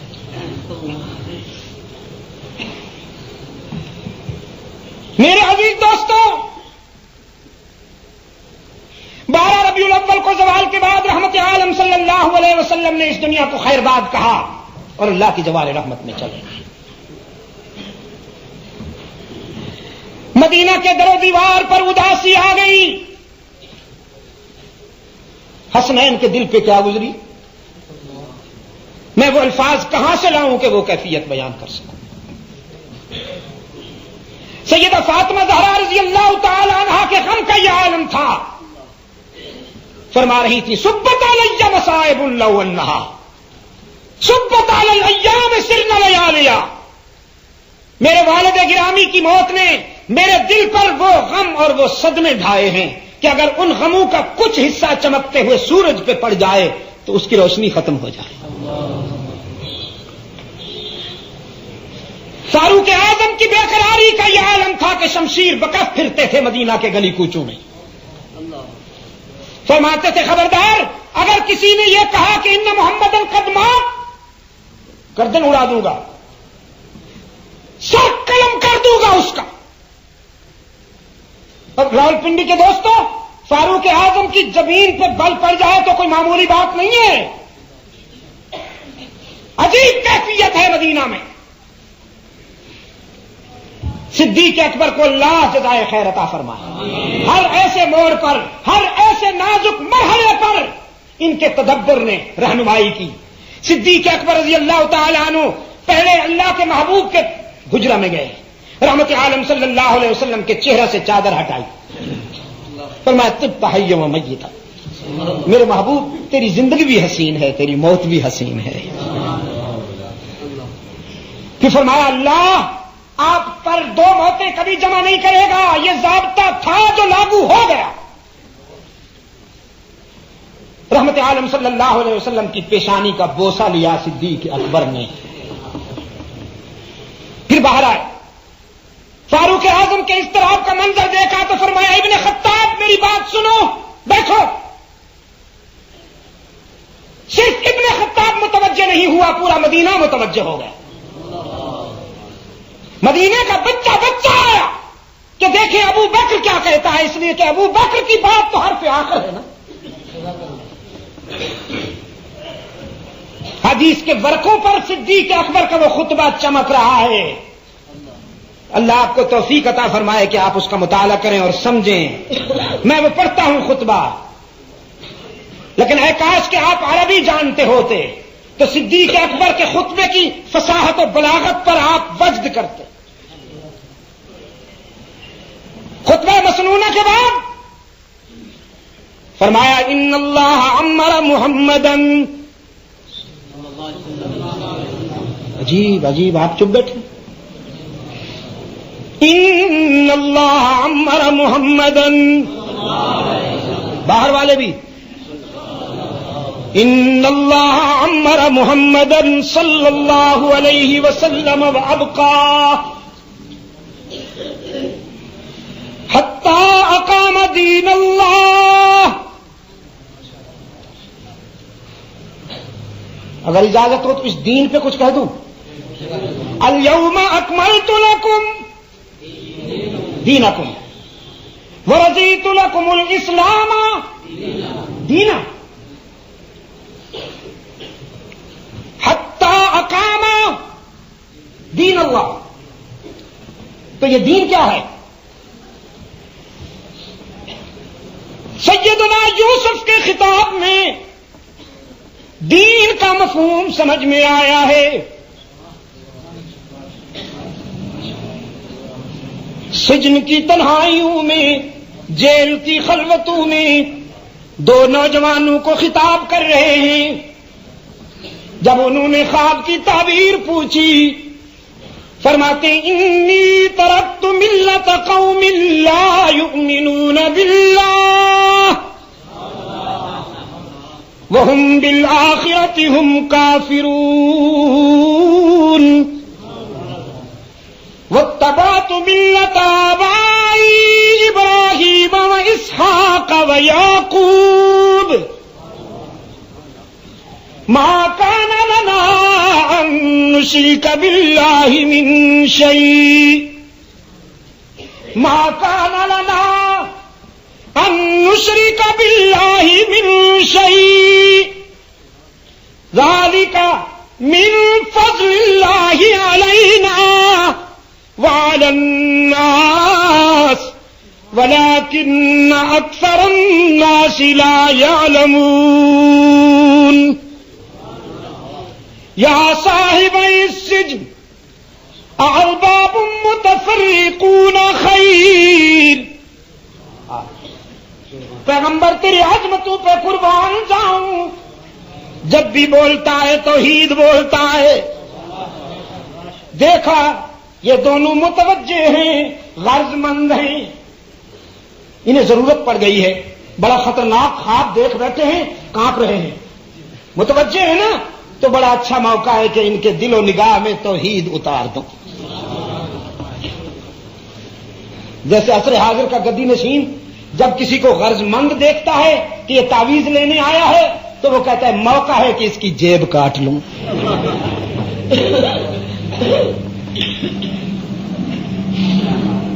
نبی کا حرص کیا ہے؟ نبی کا حرص یہ ہے کہ یہ غرض مند ہے، اور انسان جب غرض مند ہوتا ہے تو بات بڑی توجہ سے سنتا ہے. فرمایا موقع ہے کہ ان کے دل و نگاہ میں توحید کا شہد اتار دوں. فرمایا یا صاحب السجن ارباب متفرقون خیر ام اللہ الواحد القہار ما تعبدون من دونه الا اسماء سميتموها انتم وآباؤكم ما انزل الله بها من سلطان. آگے پڑھو. نہیں کرو نا، جلدی نہ کیا کرو نا خالد صاحب، یہی تو بات ہے. آگے پڑھیے. ان الحکم الا للہ. پڑھو، یہ یاد کرو اسے. ان الحکم الا للہ.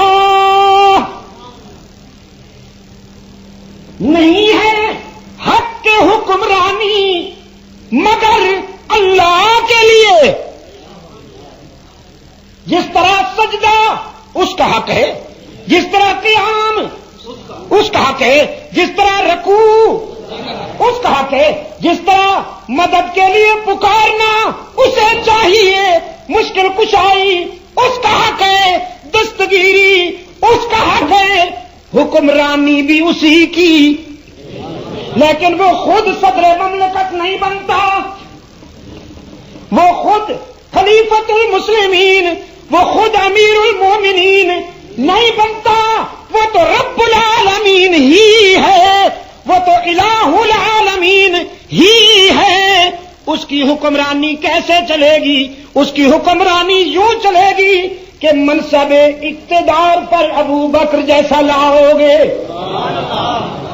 اور اگر ابو بکر جیسا، عمر جیسا، عثمان و علی جیسا، یعنی جن کی اپنی زندگی پر اللہ کی مشیت حاکم نہ ہو، اس کا دین حاکم نہ ہو، اپنی زندگی پر شریعت مصطفی نظر نہ آئے اس کو اپنا حاکم بنانا بھی شرک نہیں، شرک عظیم ہے۔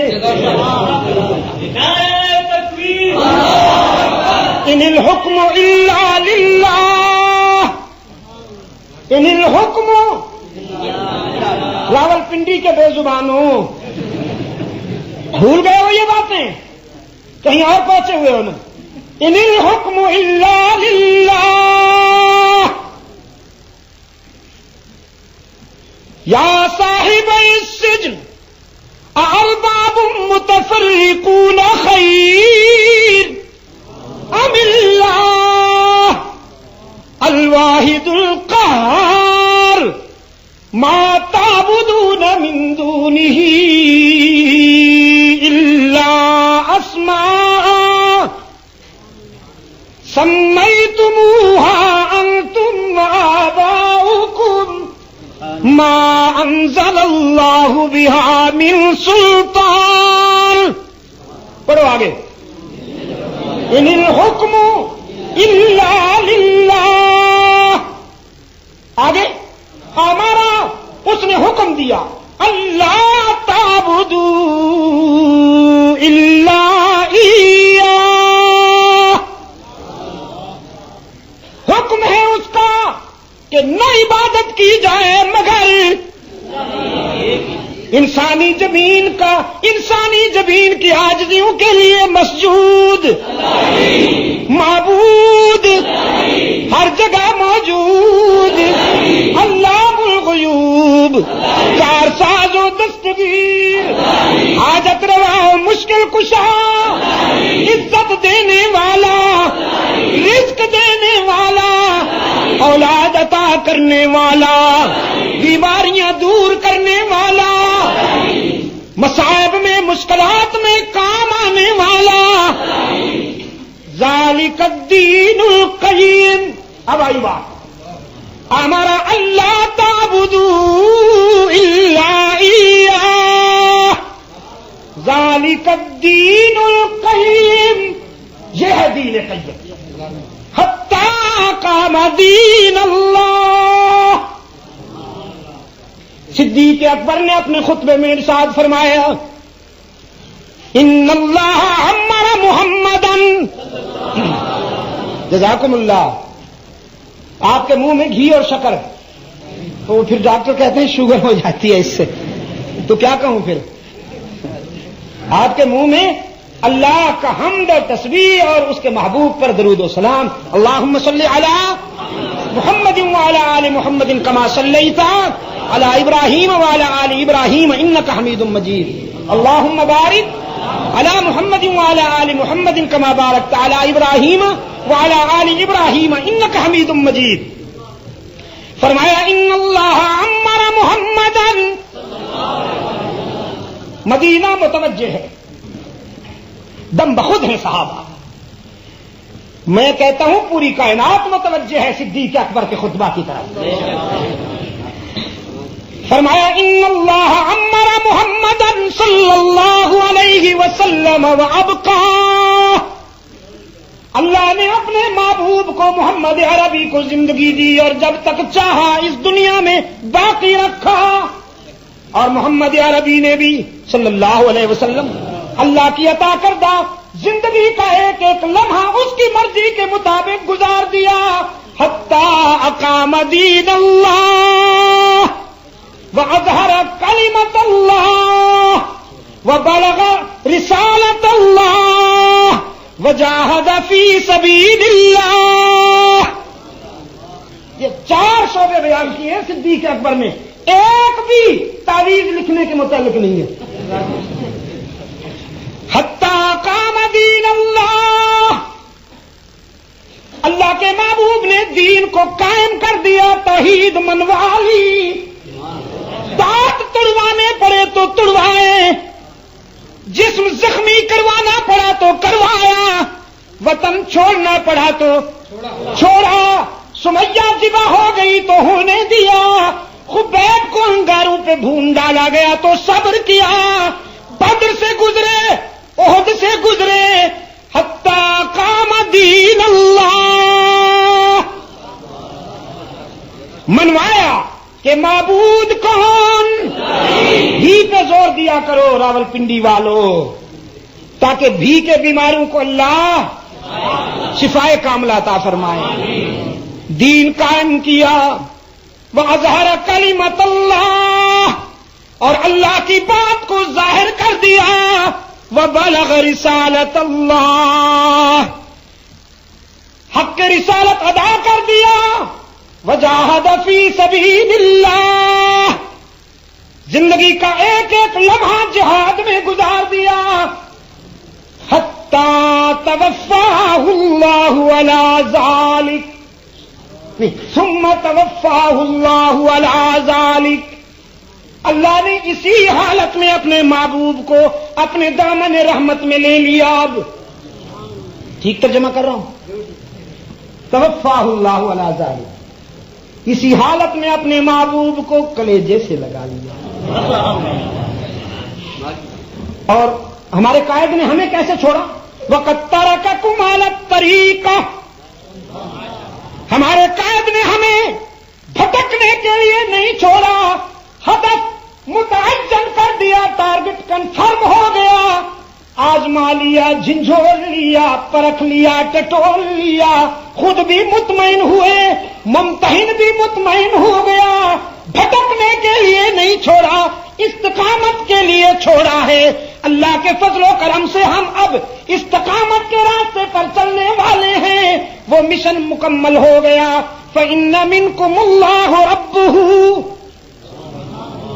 فَإِنَّ مِنْكُمْ اللَّهُ رَبُّهُ فَهُوَ حَيٌّ لَا يَمُوتُ، وَمَنْ كَانَ يَعْبُدُ مُحَمَّدًا وَيَزْعُمُهُ إِلَٰهًا فَإِنَّ إِلَٰهَهُ قَدْ مَاتَ، وفي رواية مَنْ كَانَ يَعْبُدُ اللَّهَ فَهُوَ حَيٌّ لَا يَمُوتُ وَمَنْ كَانَ يَعْبُدُ مُحَمَّدًا فَإِنَّ مُحَمَّدًا قَدْ مَاتَ۔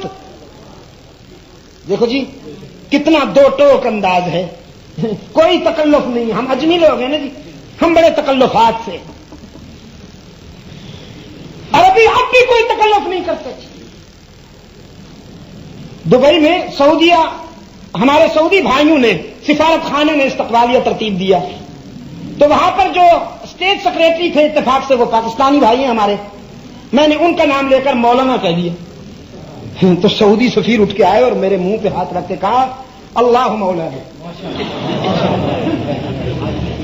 اللہ مولانا، لا مولا الا اللہ،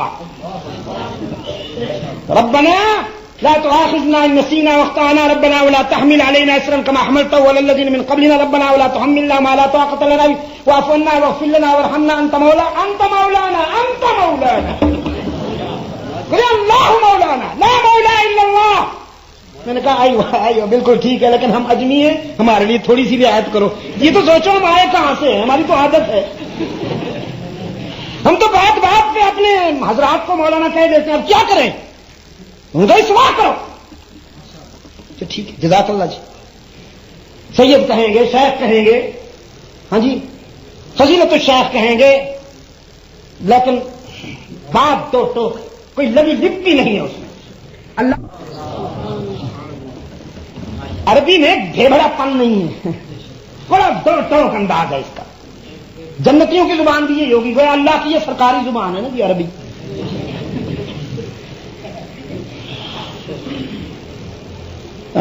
فرمایا فمن کان منکم اللہ ربہ فہو حی لا یموت، تو سنو جس کا رب اللہ ہے وہ مطمئن رہے کہ اس کا معبود زندہ تھا، زندہ ہے اور زندہ رہے گا۔ اور جس نے رحمت عالم محمد عربی صلی اللہ علیہ وسلم کو معبود سمجھ لیا تھا، میں یہ اطلاع بڑے افسوس سے دے رہا ہوں کہ فإن إلهه قد مات، آج اس کا معبود فوت ہو گیا۔ ابو بکر کا لہجہ کہہ رہا تھا عمر بھائی، او فاروق اعظم، او ابن خطاب، محمد عربی ہمارے محبوب ہیں، معبود نہیں۔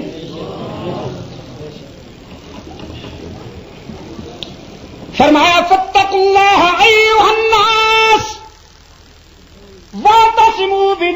أنفسكم وتوكلوا على ربكم فإن دين الله قائم وإن كلمة الله تامة فإن الله ناصر من نصره وإن كتاب الله بين أظهرنا هو نور وشفاء. اللہ کا دین قائم ہو گیا، اس کی بات ظاہر ہو گئی، وہ ہمارا مددگار ہے. اے لوگو گھبراؤ نہیں، دین پر قائم رہو، اسی پر توکل کرو. اس کی کتاب قرآن کریم ہمارے درمیان موجود ہے، جو بیماریوں کے لیے علاج بھی ہے اور اندھیروں کے ازالہ کے لیے روشنی بھی ہے. قرآن کریم نور بھی ہے. پھر قرآن پڑھا صدیق اکبر نے، فرمایا قال اللہ تعالی کل من علیہا فوجہ لہ الحکم وإلیہ ترجعون. وقال اللہ تعالی انک میت وانہم میتون. وقال اللہ تعالی وما محمد الا رسول قد خلت من قبله الرسل افإن مات او قتل انقلبتم على اعقابكم ومن ينقلب على عقبيه فلن يضر الله شيئا وسيجزي الله الشاكرين. محمد صلی اللہ علیہ وسلم اللہ کے رسول، جس طرح پہلے انبیاء اور رسول اپنا مشن پورا کر کے اللہ کے جوار رحمت میں چلے گئے، ہمارے آقا بھی اپنا مشن پورا کر کے اللہ کے جوار رحمت میں چلے گئے ہیں. اب یہ ہوش کھونے کا وقت نہیں، ہوش میں آنے کا وقت ہے. قدم ڈگمگانے کا وقت نہیں، قدم ٹکانے کا وقت ہے. ہم اگر راستے سے ہٹ جائیں، اللہ کو تو کوئی پرواہ نہیں، وہ تو ابابیلوں سے اور تنکوں سے بھی کام لے سکتا ہے. لیکن ہم نے اب اس مشن کو پورا کرنا ہے جو ہمارے قائد نے ہمیں سونپا.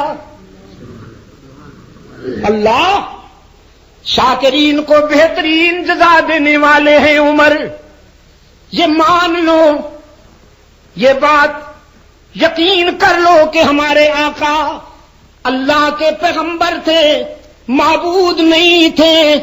جس پر موت نہیں آئے گی وہ صرف اللہ کی ذات ہے، باقی سب نے موت کا مزہ چکھنا ہے. تو ہمارے آقا نے بھی اس ضابطے کے مطابق جان آفرین کے سپرد کی. فاروق اعظم کی آنکھیں بھی برسنے لگیں.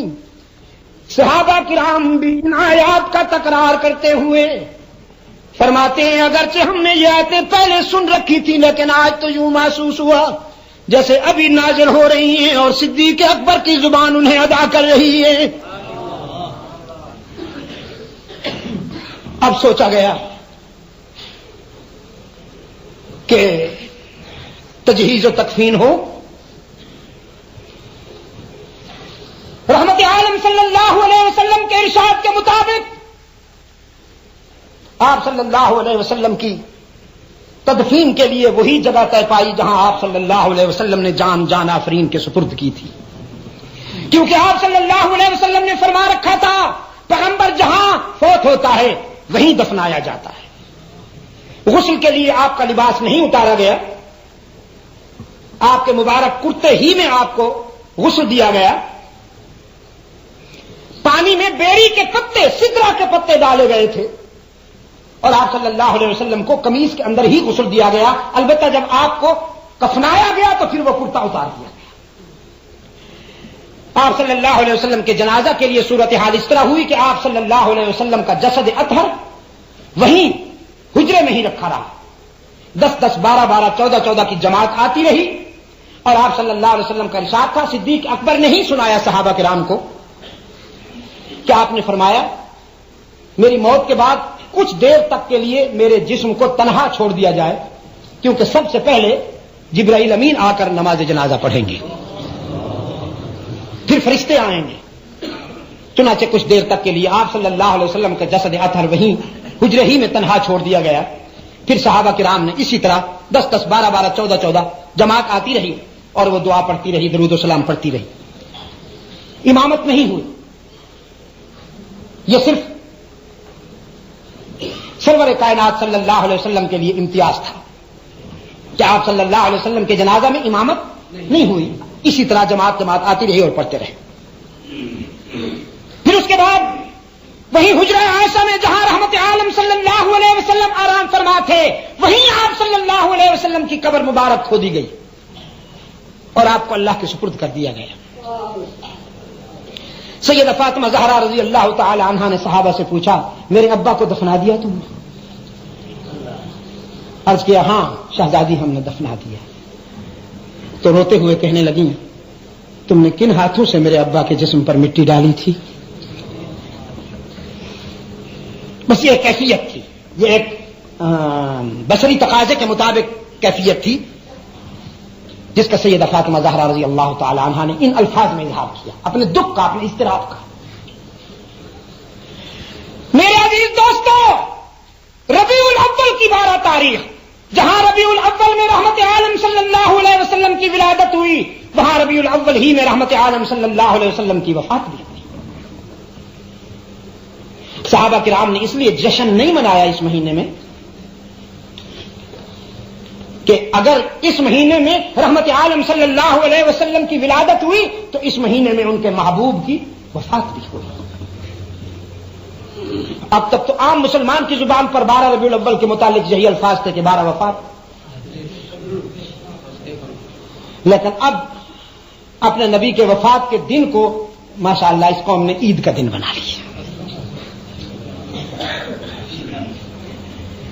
سرکار دو عالم ابھی تو قبر ان کے قبضے میں نہیں آئی نا جی. اگر رحمت عالم صلی اللہ علیہ وسلم کی قبر مبارک ان کے ہاتھ میں آ جائے, یہ تو عام بزرگوں کی قبروں کو مارکیٹ بنا دیتے ہیں, جسے اور کوئی کاروبار نہیں ملتا وہ کسی بزرگ کی قبر ہی پہ بیٹھ جاتا ہے, 200-400 روپے جھنڈیوں پر خرچ کرتا ہے, بس اس کے بعد آمدنی شروع. آپ یہاں سے لاہور جائیں نا جی, جھنڈیاں لے کے بیٹھے ہوئے, ماشاءاللہ چہرے دیکھنے سے آپ کو اندازہ ہو جائے گا کہ اولیاء کرام کے کتنے سچے خادم ہیں.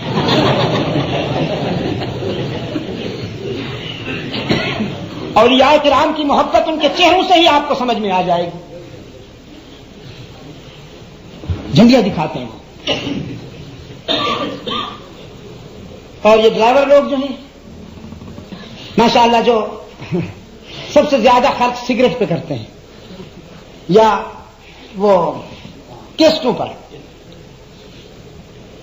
گانے کی کیسٹ, اتنے غلیظ گانے کہ اگر وہی گانے کوئی ان کی ماں بہن کو سنا دے تو گولی مار دیں, لیکن لوگوں کی ماں بہنیں بیٹھی ہوتی ہیں اور وہ سناتے ہیں, پھر شیشے سے گھور گھور کے دیکھتے بھی ہیں امپریشن کیا ہے.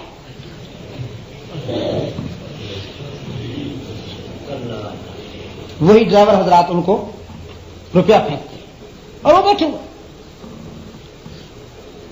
تو اگر رحمت عالم صلی اللہ علیہ وسلم کی قبر مبارک ان کے ہاتھ آ جائے, یا اللہ سوچئے کیا کریں گے. لیکن رحمت عالم صلی اللہ علیہ وسلم نے دعا مانگی رب العالمین سے, الہ العالمین میری قبر کو ہوسکاروں سے بچائے رکھنا. ٹھیک ترجمہ کیا, ہوسکاروں سے میرے مرکز کو, میری قبر کو بچائے رکھنا. فرمایا لعن اللہ الیہود والنصارى. قال النبی صلی اللہ علیہ وسلم لعن اللہ الیہود والنصارى. آگے اتخذوا قبور انبیائہم مسجدا یا مساجدہ. یہود و نصارہ پر اللہ کی لعنت ہو کہ انہوں نے نبیوں اور اللہ کے رسولوں کی قبروں کو سجدہ گاہ بنا لیا. جو نبیوں رسولوں کی قبروں پہ سر جھکائیں ان پہ تو رسول نے لعنت کی ہے, اور جو ہر بڑے ساز کی قبر پہ جھک جائیں وہ عاشق کہلائیں. تلک اذن قسمت ویزا. اور کاروباری فنکار کہتا ہے یہ تو تعظیم ہے. بزرگوں کی قبروں پہ جھکنا کیا ہے؟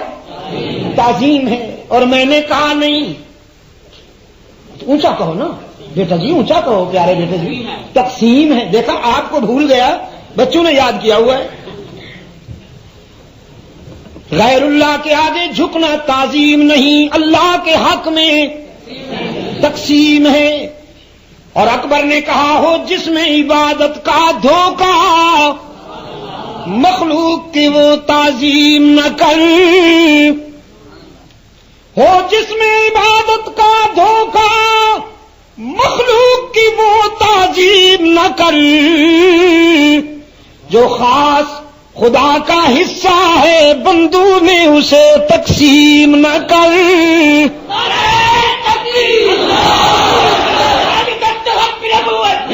خاص خدا کا حصہ ہے بندوں میں اسے تقسیم نہ کر. سجدہ کس کا حق تھا؟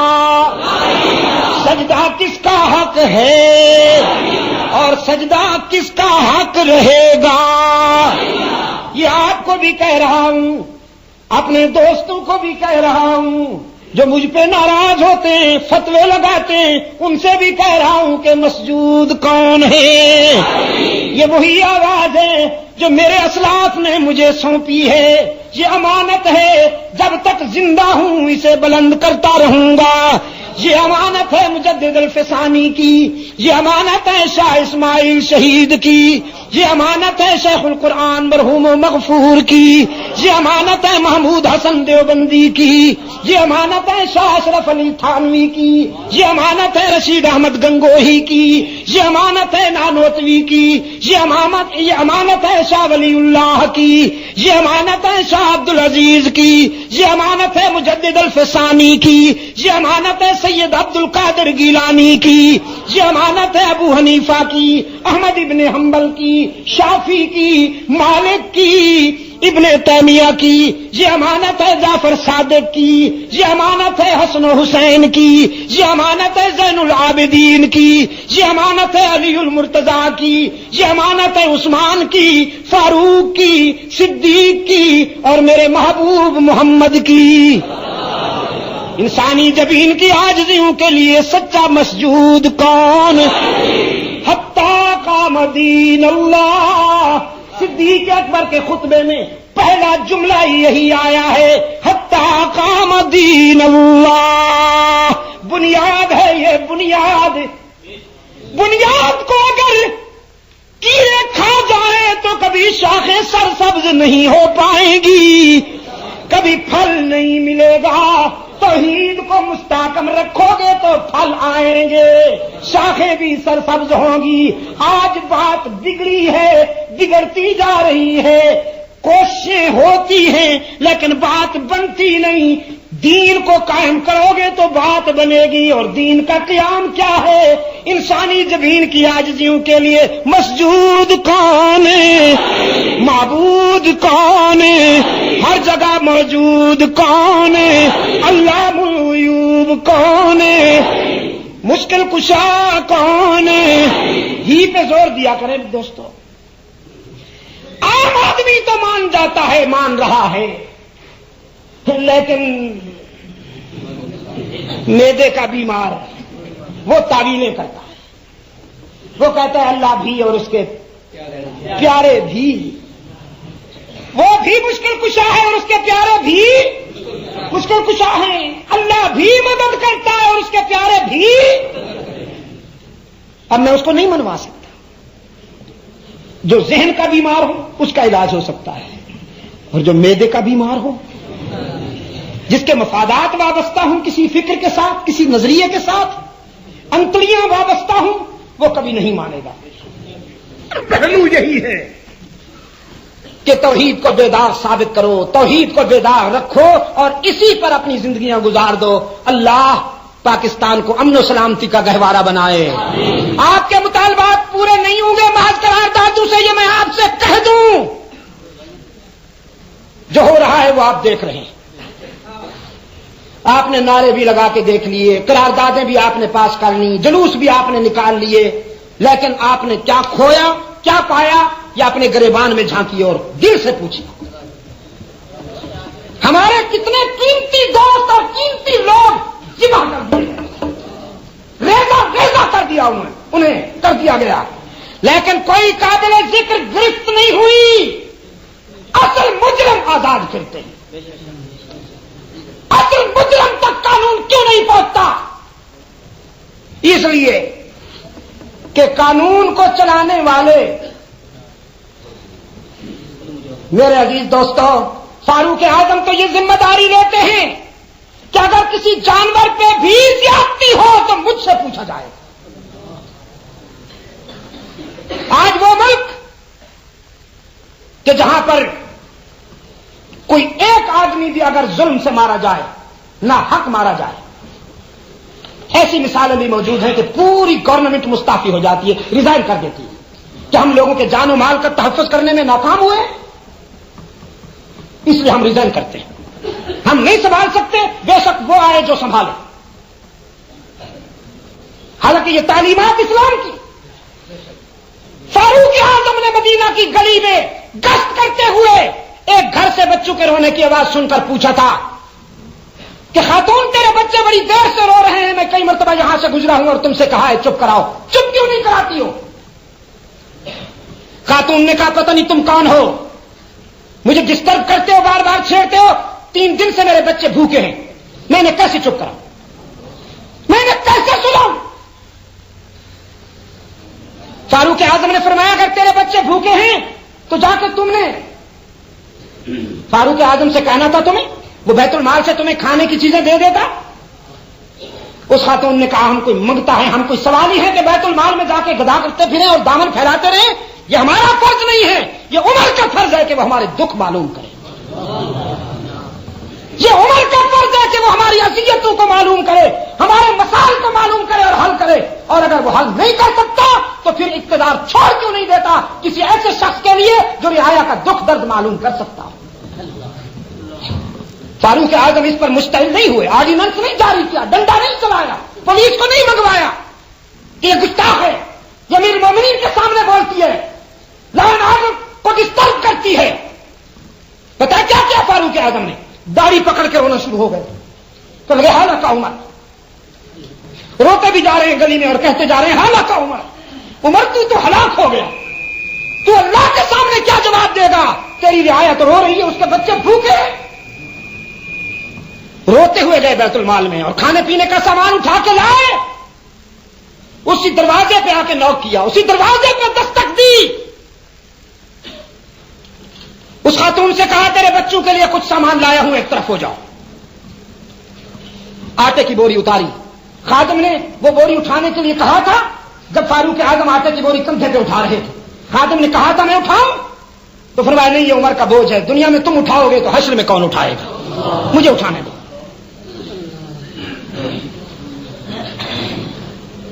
نمائش نہیں ہو رہی تھی, رات کا سناٹا ہے, تاریکی ہے, اندھیرا ہے.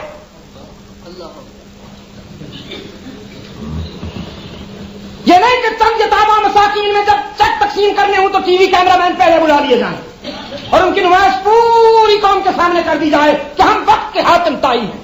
ہاں جی بے شک تم تو بڑے حاتم تائی ہو, اسی لیے تو پورے ملک میں کوئی غریبی نہیں رہا, جھونپڑوں سے آہیں ختم ہو گئی, سسکیاں ختم ہو گئی.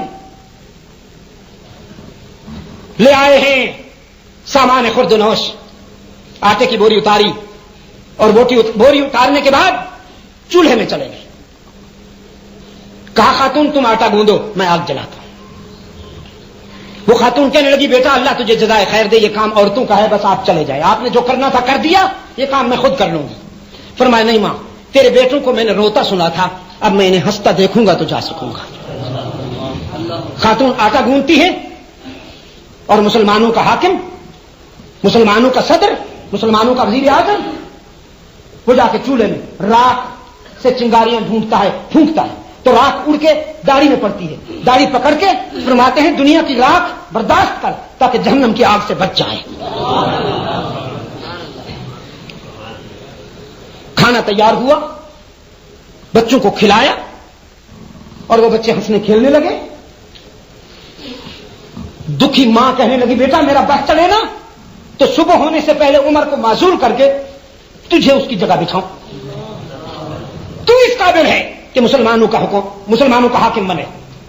میرا بس چلے تو میں انہیں معزول کر کے تجھے خلیفہ بناؤں. اب فاروق اعظم کھڑے ہو گئے، کہنے لگے ماں مجھے معاف کر دو، تیرا مجرم میں ہی ہوں.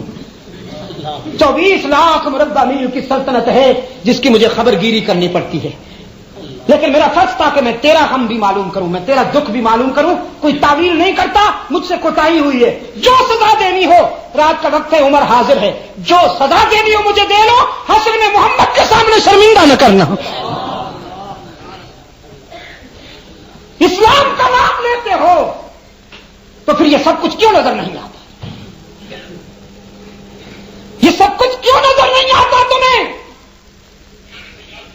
اگر چند خاندانوں کو محلات مل گئے اسلام آباد میں، چند خاندانوں کو اگر لاہور کے گلبرگ میں یا کراچی کے ڈیفنس میں محلات مل گئے، وہ تو کہتے ہیں سبحان اللہ جی بڑی ترقی ہو گئی، ہر طرف ہریالی ہی ہریالی. لیکن یہ جو 90% پڑے ہوئے ہیں غیر انسانی زندگی گزار رہے ہیں، گٹر ابل رہے ہیں ان کے پیشانی پر، ان کے ماتھے پر. اور پھر انسان کا مارا جانا تو کوئی بات ہی نہ ہوئی، کوئی بات ہی نہ ہوئی. کسی عام جانور کو مار دینا اتنا آسان نہیں تھا گئے زمانہ میں. آج جتنا انسان کو مار دینا آسان ہو گیا، لیکن اس پہ ٹس سے مس نہیں ہوتا. ایک بیچارے نے، ایک وزیر نے کہہ دیا کہ حکومت کا یہ فرض بنتا ہے کہ وہ اپنے شہریوں کو تحفظ فراہم کریں. آج ایک صاحب بڑے ناراض ہوئے اس پر، کہنے لگے زبان سنبھال کے بات کرو. عجیب عجیب عجیب. اور ایک اور صاحب فرماتے ہیں کہ ایف آئی آر جن کے خلاف کاٹی گئی اور جنہیں سازش میں ملوث کیا گیا، پہلے وہ سازش ثابت کرنا ہوگی پھر گرفتار نہ ہوں گی. شاباش. یعنی یہ وہ بات ہے جو قیامت تک حل نہیں ہوگی. جس مسئلے کو ٹالنا ہونا کہ وہ اسی طرح ہوتا ہے. آج ایک صاحب مجھ سے کہہ رہے تھے جی کیا ہوا، فلاں کا کیا ہوا، فلاں کا کیا ہوا، مولانا مرحوم کا کیا ہوا اور فلاں کا. میں نے کہا تم مولانا کی پوچھتے ہو؟ اس ملک کے وزیر اعظم کا کچھ پتہ نہیں، صدر کا جہاز گرا کوئی پتہ نہیں، تم کس کی بات کرتے ہو یار؟ تو بڑے بڑے شہتیر گم ہو جاتے ہیں، تم تنکوں کا پوچھتے ہو مجھ سے؟ نہیں بنے گی بات. صاحب کہہ رہا ہوں علماء کرام آپ بھی سن لیں اور علماء کرام کے مقتدی آپ بھی سن لیں. نہیں بنے گی اس وقت تک بات جب تک کہ یہاں دین حق قرآن و سنت حکمرانی نہیں کریں گے. اور اللہ کو حق حکومت نہیں دو گے جب تک کہ اللہ کی حکمرانی یہاں قائم نہیں ہوگی. ان الحکم الا للہ. جب تک یہ نہیں ہوگا تمہارے مسائل حل نہیں ہوں گے. یہ کھیل کھیلا جا رہا تھا، کھیلا جا رہا ہے اور کھیلا جاتا رہے گا. آئیں گے اسلام کا نام لے کر اور اسلام کی وہی خدمت کریں گے جو پچھلے 44 سال میں ہوئی پڑی ہے. آپ نے دیکھ لی. بہرحال میں دعا کرتا ہوں کہ اللہ اس سرزمین پر قرآن و سنت کو آئینی بالادستی عطا فرمائے. ہمیں اللہ توفیق عطا فرمائے کہ ہم دوست اور دشمن کو پہچان سکیں. جامعہ حنفیہ کی ترقی اور عروج کے لیے دعا کرتا ہوں. اپنے عزیز ابوالکلام اور حاجی صاحب کے اور دوسرے تمام غور و فقہ جن کی کوششوں سے یہ پروگرام تشکیل پایا، میں ان سب کے لیے دعا کرتا ہوں. آپ تمام حضرات کے لیے بھی شکریہ ادا کرتا ہوں جو دور دراز سے تشریف لائے ہیں. ہاں، میرے یورپ میں ہونے والے اہم جلسوں کی کچھ تقاریر ہم نے خلافت راشدہ کانفرنس کی تھی آج سے تقریباً 12 سال پہلے لندن میں. خوف خدا کرنا چاہیے. یہ مسلمانوں کی اجتماعی جدوجہد کے نتیجے میں ہوں. عزیز آپ باہر جائیں، وہاں دروازے پر کتابیں جن کو لینا ہوں باہر آپ کو دروازے پہ ملیں گے یہ عزیز. اچھا، افغانستان کی جدوجہد میں بھی ملت اسلامیہ کا حصہ ہے، سب کا حصہ. میں آپ کو بتاؤں خدا کی قسم، افغانستان کے جہاد کے لیے یورپ میں جب گیا ہوں میں تھوڑی سی ترغیب دلاتا تھا کہ ان لوگوں کے لیے دعا کرو، اور افغانستان کے محاذ پر جو مسلمان لڑ رہے ہیں پورا مجمع بعض اوقات کھڑا ہو جاتا تھا.